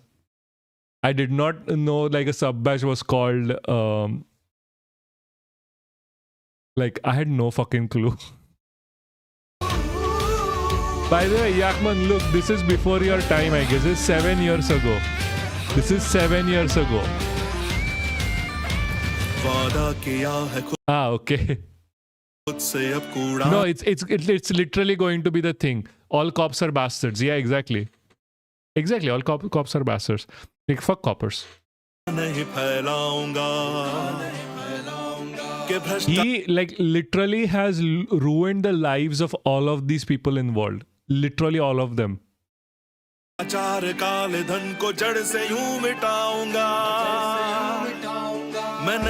gonna have a copyright strike because of all of this. Because I shit you not, whenever right-wing anything makes anything for YouTube or Twitch or or X or whatever, they always put copyrighted music in it. Not kidding. They have zero budget for ever like they have zero creativity for making new shit.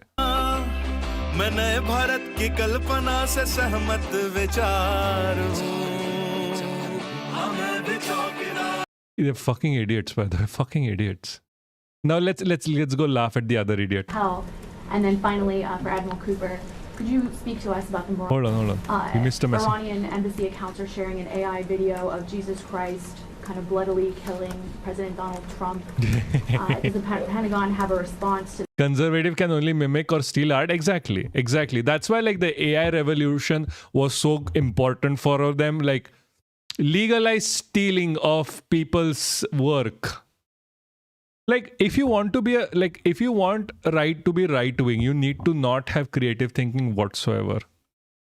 To this, including the fact that this AI Jesus is casting Trump into hell. And then finally, for Admiral Cooper, could you speak to us about the morale of the American service members that you're seeing in the Middle East? I think Americans are really interested in what their experiences and testimonies are like. No, I understand. No, not this thing. I understand you started talking about politics in like 2020, but I'm still gonna make fun of you, my friend. This media needs to be attacked, bro. What media? Like this current media? Sure. As far as the status of the individual you mentioned, I believe it's the same. Not a lot coming from him right now, understandably so. A lot of fear. Believed to be alive, wounded, and disfigured. Status remains the same. As far as a video like that, of course, that's disgusting and detached from reality. Who gives a fuck? Iran says a lot of things in the propaganda space. Like, okay, let me be clear. Iran says a lot of things in the propaganda sphere, but Iran is the only one who's winning right now. Based on complete lies. These psychopaths just ask the most cowardly shit. Yeah, obviously. I mean, like, what do you expect? Target. We see missiles going into civilian facilities and hotels in the Gulf states. They said we only target military targets as you watch drones and missiles go into. So they are going to misrepresent, lie, spin in a multitude of ways, which we are quite used to. Ultimately, this live subtitles is good, bro. It's working. I am glad that it is working for you. They need to come to the table and make a deal. And I'll hand it over to Edward Cooper for this. Yeah, I would just reiterate my previous comment. Morale is very high. And anyone in the Morale is not very high. Literally the first day of the Iran war, the ships accidentally broke their toilet. That is like that is the telltale sign. They're literally stuffing their clothing in the toilet to block it so they don't want to go to war. So they don't have to go to war. Morale is not high. It can take about 2 seconds to figure out what morale looks like by meeting around it with the people. And it is crystal clear. These are motivated young men. How do you accidentally? Exactly, that's the point. They didn't accidentally break anything. They literally broke it. Yes, Chaddis in chat is the best. Hold on, yeah. Men and women. I had the wonderful privilege of writing a letter early on in the operation to the team forward. And I told them this was going to be a mission of extreme consequence. And serving at a time where you are making a difference, consequential, as the Secretary and the Chairman have described over and over again, is incredibly and deeply meaningful. And I think that's the key part of the drive, as well as being great teammates across the board. It's a privilege to watch. Jerry. Win mutiny. Yeah, it's going to happen if they keep continuing. No one wants this war. These are idiots who think that they can just keep everything going as it is. Thank you. Jerry Delimitation with Just the News. I have a couple of questions. First is some critics of the Trump administration policy, including former NCTC Director Joe Kent, have attempted to claim that the Trump administration's policy of zero enrichment for the Iranians is not actually President Trump's policy, but was foisted upon him by the Israelis. Looking back, doing a bit of a refresher for myself, I saw that zero enrichment was the Trump State Department's policy in the first admin. I mean, no one in the big 26 want to go die for stupid wars. I mean, it's like the same Sanghi problem, right? Everyone on the ground who's like MAGA or Sanghi wants a war because their asses are not on fire. It's like when Sanghis are screaming like, we should go to war with Pakistan, guys. It is the time. We should attack them. One big strike and they are done. People who are actually in the war don't want the war. There are workers at stores recently who have been spraying gap filter in toilets which require entire construction plumbing revamps. At stores... Like at stores, I don't understand that. What does that achieve? Like, what does that achieve for Walmart? That is maybe they're protesting against Walmart, which makes sense, which they should. Without a 9/11, yes, exactly. Like only after 9/11 did the fervor to go fight in Middle East was high. Nice. Good for them. See, this is Indians in chat. I fucking swear. This is what you should be doing. Protesting. Americans do that. And we laugh at Americans for their shitty government. And just imagine the government you have when you don't even protest. There aren't cameras in the bathroom, so you don't know who is doing it. Oh, but they tried to put cameras in the bathroom, by the way, like Walmart, Amazon. There was a bill, if I remember. Like they wanted to put cameras in their bathrooms to make sure that everyone is just peeing for like 30 seconds and not more. Hold on. I was going to say something. I was literally going to say something. I forgot. They are going to put No, they wanted to. They failed. Who, unlike the individual you referenced, is in the presence of the president nearly every day and has been inside every single key meeting that has happened surrounding the idea of Operation Epic Fury. Oh, by the way, Trump has announced a ceasefire between Israel and Lebanon. I give it like 4 hours. 4 hours before Israel breaks the ceasefire President deal. Trump just announced a ceasefire 4 between hours. Israel and Lebanon. He did so on Truth Social. And the president... Of course, when people die working in Amazon warehouses, folks are supposed to report the body and get back to work. Exactly. 4 hours is generous. Yeah, I know. I'm giving too much to Israel. I know. But seriously, 4 hours. said the This is leaders 1 of hour both ago. nations agreed to a 10-day ceasefire starting at 5 p.m. Eastern today. If it holds, and that's a big if, it could lead to a broader peace deal between the U.S. and Iran. He also says he'll be inviting the Israeli Prime Minister Benjamin Netanyahu and the Lebanese President Joseph. And that breaking will make you do stream tomorrow too? Yes. Get more people involved. That would get me stream every day a lot faster. Ayoun to the White House.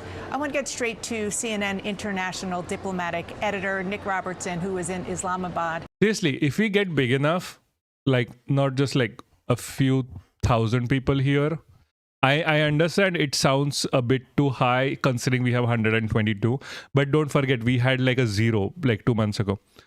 So if we get to 1,000, I'll stream every fucking day. Dream big, baby. Oh no, I dream of like 100,000 at least. I dream to the point where I start this stream by saying how the Indian government is going to put me in jail for all of this. That is big. Pakistan. Nick? But our growth has been exponential. Keep it going. Do not keep it going. This depends on you guys sharing. There's only so many people I can attract by putting just chatting on the stream. The thing is, most people don't know English. That I can speak in a lot of different languages too, you know. My English is easy. My English is easy. What does it say to you? Only pure Tamil.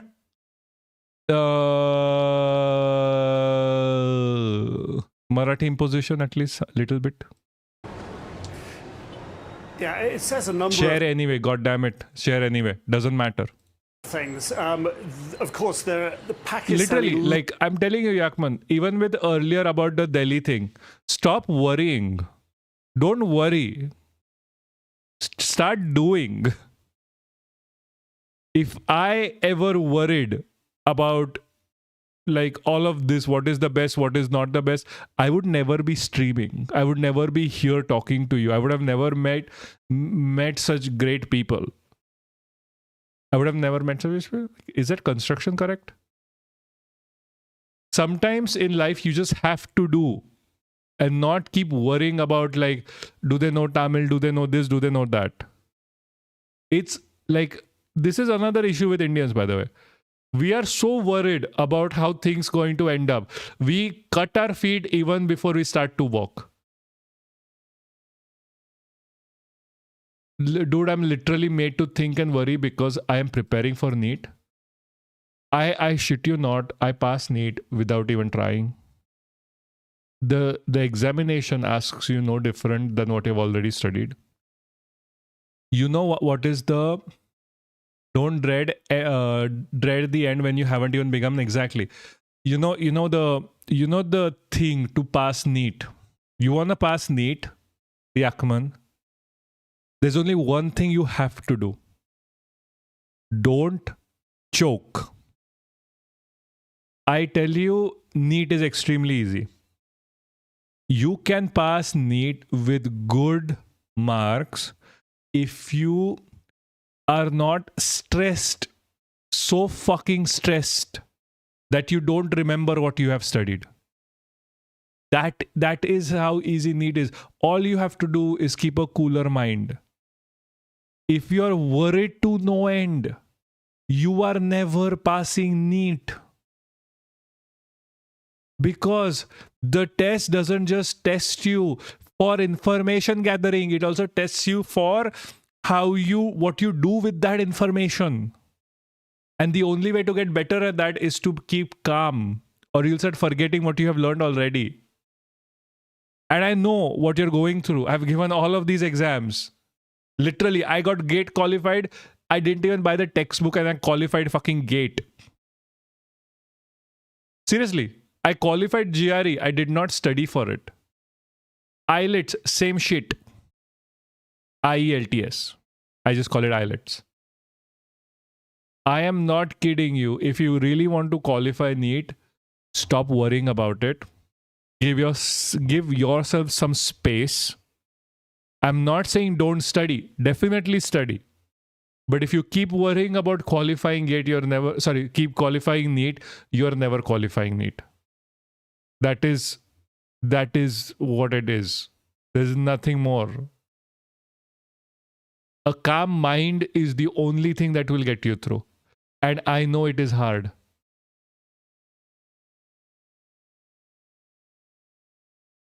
What is this? Hi bro, whatever, value check board. I don't know who this is. I got a warning for you. I don't know why I got a warning for you. Wait bro, I need to go. My mom's calling and telling me to sleep. Yeah, go sleep, it's fine.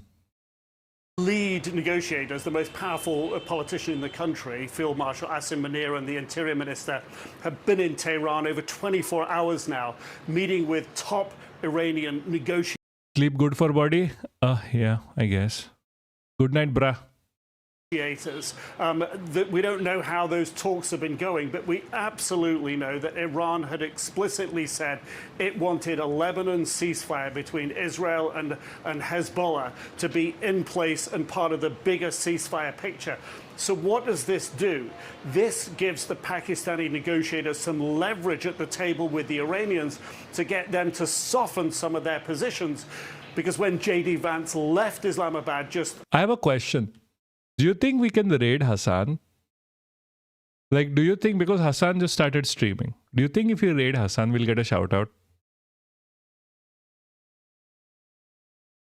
A couple of days ago, early Sunday morning, he said the United States has put its best and final offer on the table. The ball was in the Iranian court. I know he won't notice, but just thinking. No, I mean, I'm not raiding Hassan right now. We have a lot of shit to go through. I am just asking. They needed to soften their position. Like, if should I text Hassan like, hey, I'm a friend of Arunana or something. Better to raid. I'm not stopping the stream. Don't worry. I'm just thinking out loud. Like, I'm like, I can text Hassan like, hey, you know Arun, right? I am basically Arun, just not an anarchist, and I talk about Kashmir a bit more. Like, will that work? That was the implication that Too big thoughts, bigger, bring it smaller, work local. Nah, don't worry. I'm just thinking. Someday I'm just going to like drop a highlighted comment on him, on his thing like, hey, as an Indian streamer. I mean, the fuck is like, who, like, I don't give a fuck at this point. It's not like we're losing anything. No, I'm not sure if Arun is on good terms with Hassan either. No, I think he's on good terms. He's fine. Like, it doesn't matter at the end of the day. What, something actually happened? Like, Kerala shit? Like,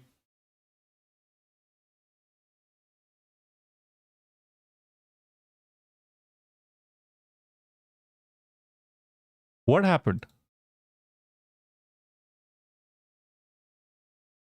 I can't find anything with like when it comes to beef.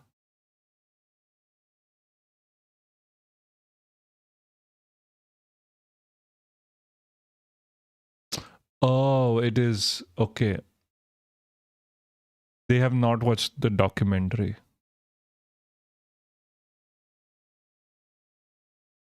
I mean, yes. Okay. How's that beef? Okay. Like, you have to consider what Hassan normally covers America.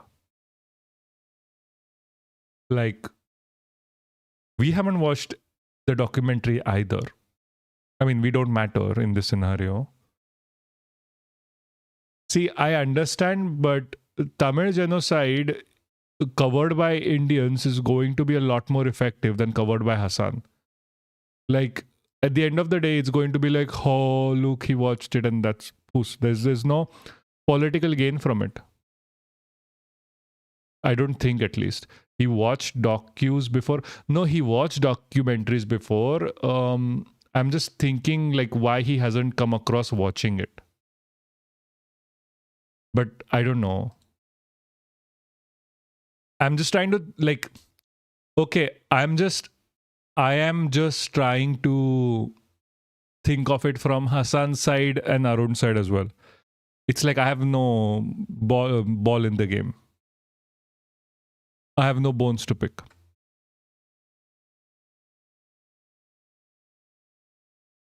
Okay.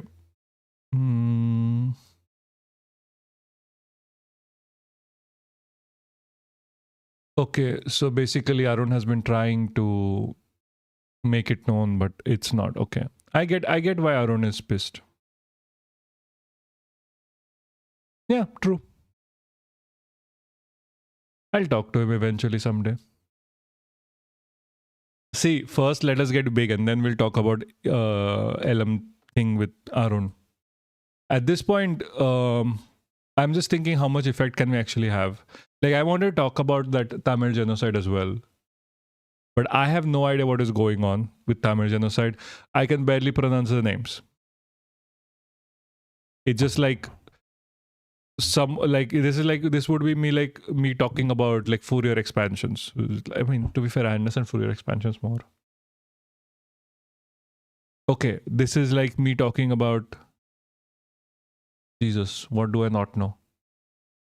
Fuck, I forgot what do I not know. Anyway, so this is such a sticky topic, to be honest with you. I want to talk about that shit. I want to put like more light on it. I just don't know anything. I'm just going to play the documentary someday, maybe on Sunday or something, if it's available for free. Let me check.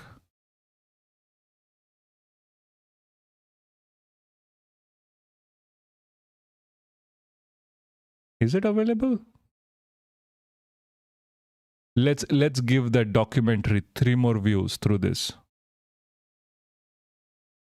Yeah, we will watch it on Sunday and give it 3 more views in total because we have 7 people here consistently. Because he wants people to cover it. Yes. No, I understand. It is important to cover it. Like, I understand. I want people to cover the Indian fascism as well. Like, it is very important.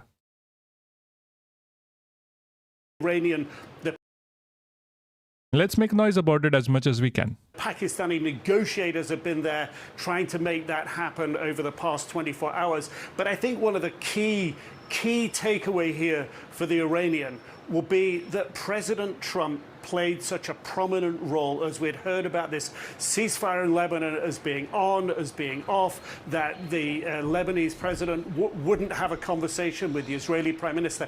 It took President Trump getting involved, picking up the phone, calling both. And of course, the Iranians will have been aware of President Trump's involvement. And there's a huge amount of distrust between Iran and the United States at the moment. So they... Twitch-friendly version on YouTube, perfect. The Iranians, left the talks here disappointed, feeling that the goalposts have been moved. So they're going to be looking at what President Trump has just done in Lebanon and trying to interpret that and trying to understand, is he also going to be as serious and as committed to meeting some of our aspirations, some of the Iranian aspirations about a long-term ceasefire? So I think that President Trump's high-profile involvement is also signaling. It's not just the event itself, it's that signaling that's going to be critical for the Pakistani negotiators in Tehran with the Iranian. By the way, we'll also slowly start moving around the Asia as well, like to cover Bangladesh a bit more, Pakistan a bit more, because shit is happening over there as well. And I think it would be, if nothing else, a good warning for us, like how Pakistan devolved into military dictatorship, for us not to do that as well. We'll see. In leadership right now. Let's go to CNN's Jeremy Diamond in Jerusalem. And Jeremy, there's reporting of some real frustration among that security cabinet in the sense that this ceasefire was announced before they officially voted on it. Just walk us through the reaction in Jerusalem and what this means in terms of any action from Israel over the next 10 days. Yeah, well, President Trump's announcement of this ceasefire in Lebanon, effectively, between Israel and Hezbollah, although it is officially between Israel and Lebanon, came as Prime Minister Netanyahu was convening a conference call with his security cabinet to discuss this very ceasefire proposal. And so what's clear is that President Trump very much seems to have been the responsible party here in forcing this. Did they just say Trump has been the responsible party? Okay. Fire through. It came amid, days of mounting pressure from the United States towards Israel to agree to a ceasefire. You'll recall, if you think back to a week ago, we were looking at a situation where President Trump was urging Prime Minister Netanyahu to scale back strikes and then ultimately beginning to pressure him for a ceasefire. The Prime Minister, though, has been resisting calls for a ceasefire. It was as recently as a few days ago that he insisted that, the fighting was very much continuing in Lebanon, that there is no ceasefire in place, and Israeli officials telling us that Israel would only conduct negotiations with Lebanon, quote unquote, under fire. But clearly the pressure here came to a boiling point where, following the initial meeting between the Israeli and Lebanese ambassadors to Washington at the State Department, it became clear that there was real momentum here towards having negotiations between these two countries. And from the Lebanese point of view, they were insisting that a ceasefire needed to be in place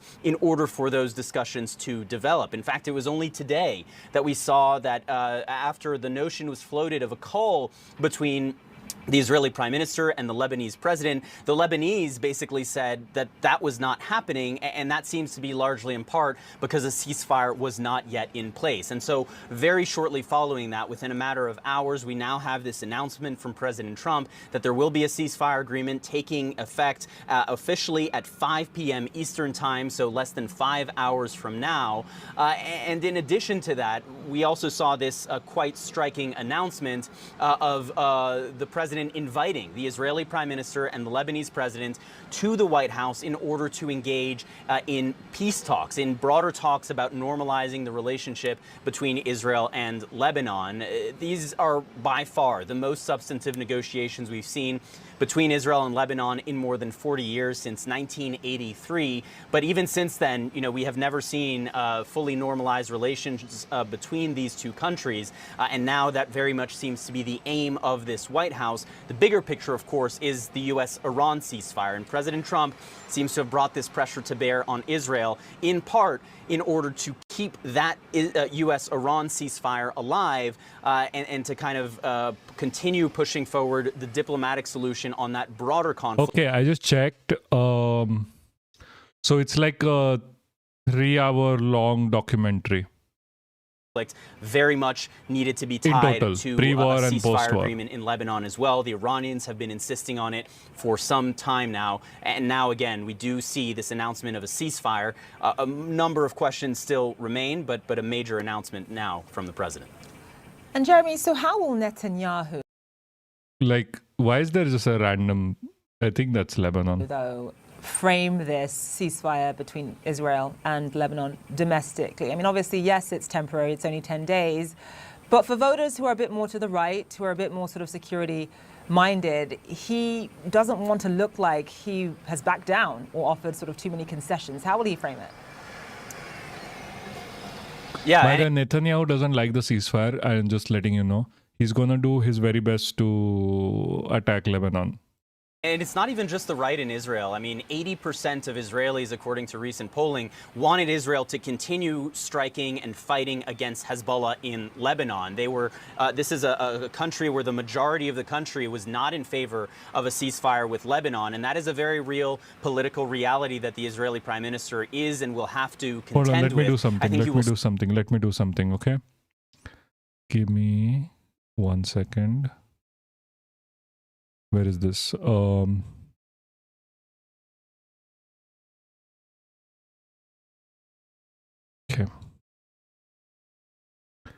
Main screen? No. This screen? Fine.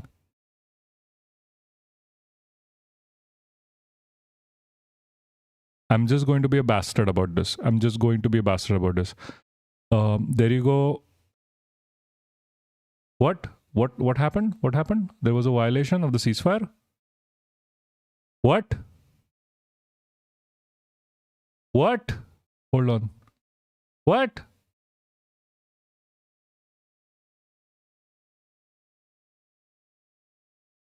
Well, there you go. Violation is going to happen. When did I violate? What did I violate?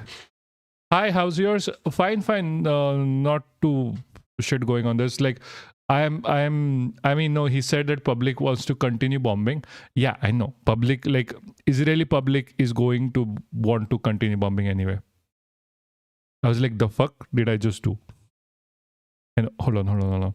I'm going to be a bitch about it. Hold on.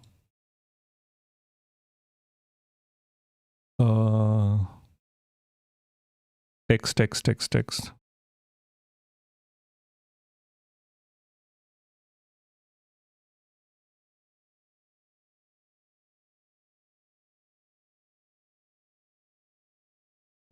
Let me just be a bitch about it.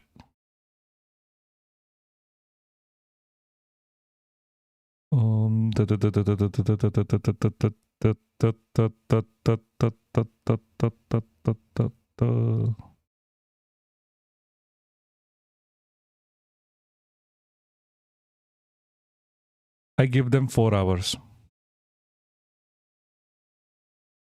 No, now 3 hours.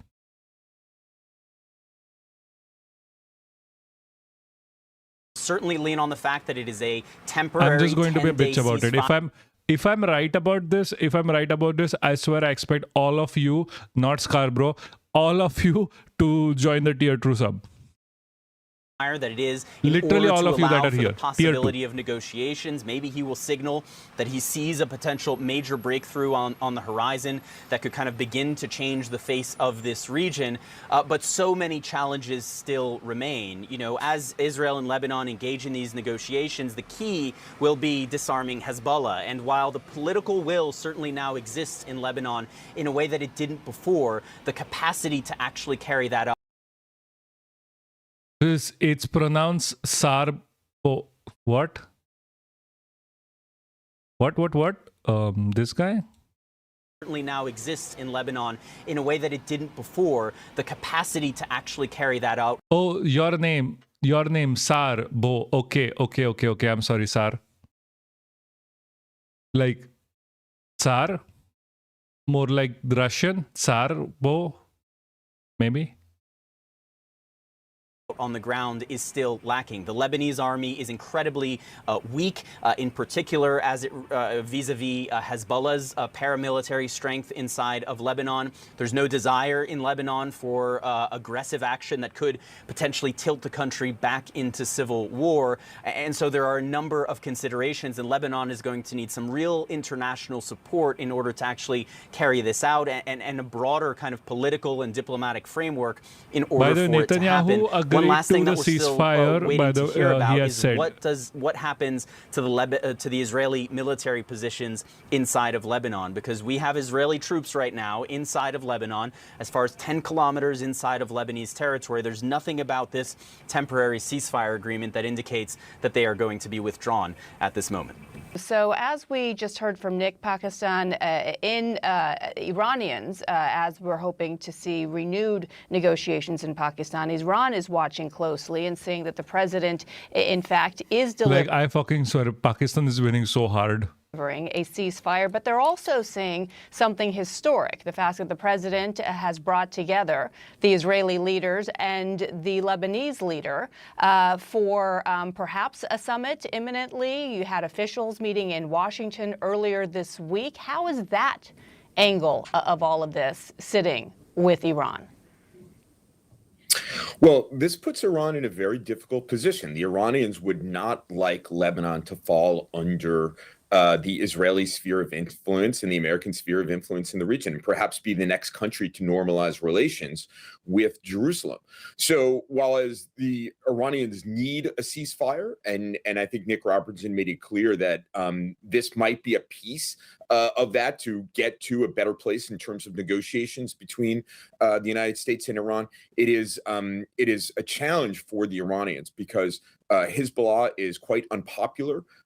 Israel and Lebanon can be partners in undermining Hezbollah further, and they'll have support, outside support from the United States. By the way, for people who do not know, Hezbollah is literally a freedom fighting organization that was created to oppose the colonization by Israel on Lebanese territory because the government of Lebanon was not able to.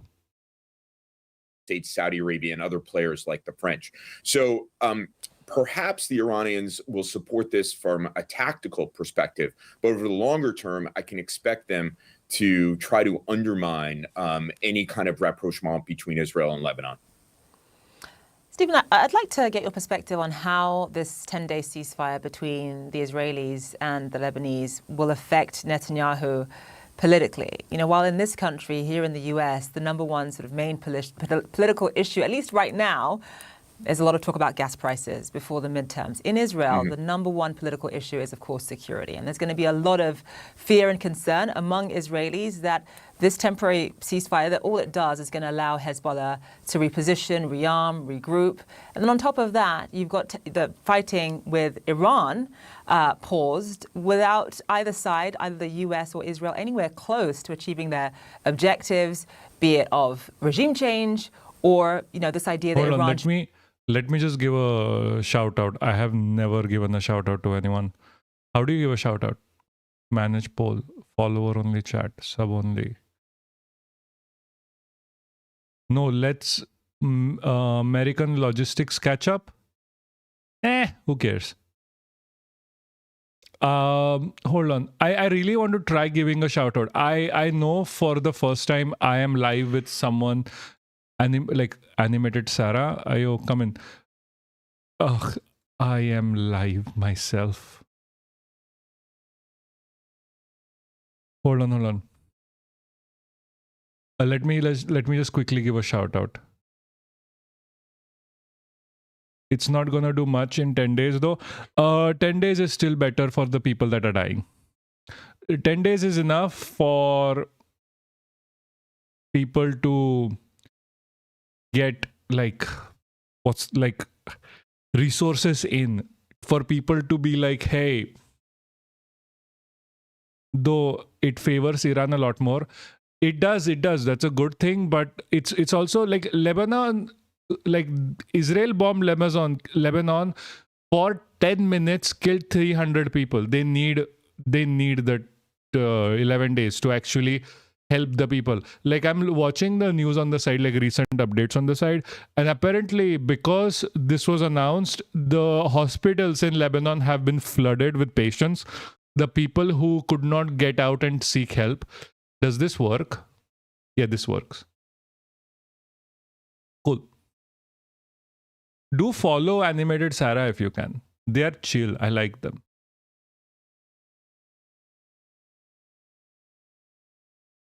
Should never be able to have a nuclear weapon. How will that affect Netanyahu, Stephen?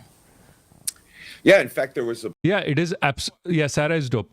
Yeah, it's tragic. It's absolutely tragic. Poll that was released by the Israel Democracy Institute just today, which indicated that about 80% of the Israeli public supported continuing the fight against Hezbollah. This is sort of the post-October 7th mindset among Israelis, where they don't want to necessarily manage their security threats on their borders. They want to resolve them. And so Netanyahu is clearly being jammed by President Trump. His security cabinet could not come to a decision last evening on a ceasefire, and the president went ahead and announced one anyway. So Netanyahu is already in a difficult political position. His coalition is only polling the implied number of seats in the legislature, only about 50 seats if the election were held today, which is far short of the majority he needs to form another government. So he is in a difficult position. Recently, you've seen him put spin on it, show that... I saw at username... Yeah, no, I figured it out.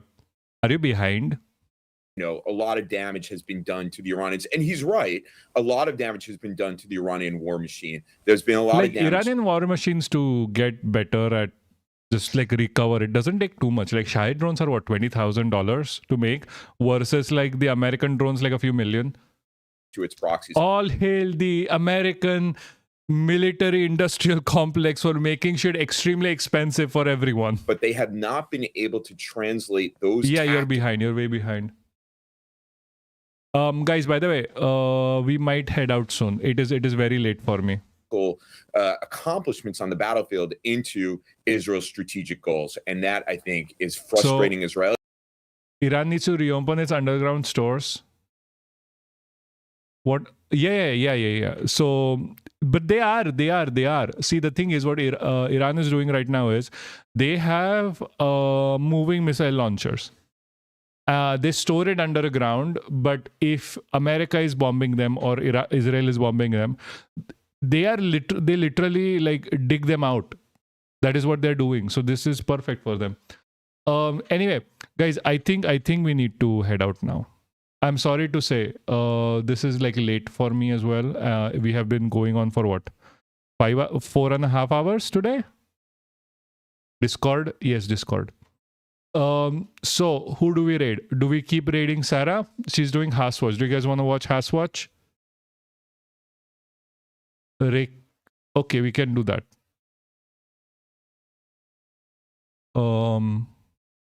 Like, do you want to watch Haswatch? I don't like raid Papaksh or Sarah. I'll just raid back myself. Fine. Well, let's raid Sarah. They have been really nice.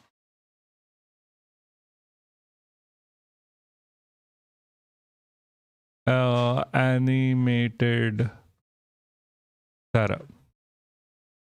Guys, go be nice. They are gaming. What is a knock? I have never knocked. Like, can we knock? No, I'm not going to knock. Anyway, start raid. Okay, I'm gonna end the stream on my side. Okay, I forgot how to do this anymore. I have no idea how to do this. 9 viewers are ready. Thank you for the... Oh no, thank you so much. Okay guys, we are raiding. Let me just switch off this now. How do I switch this off?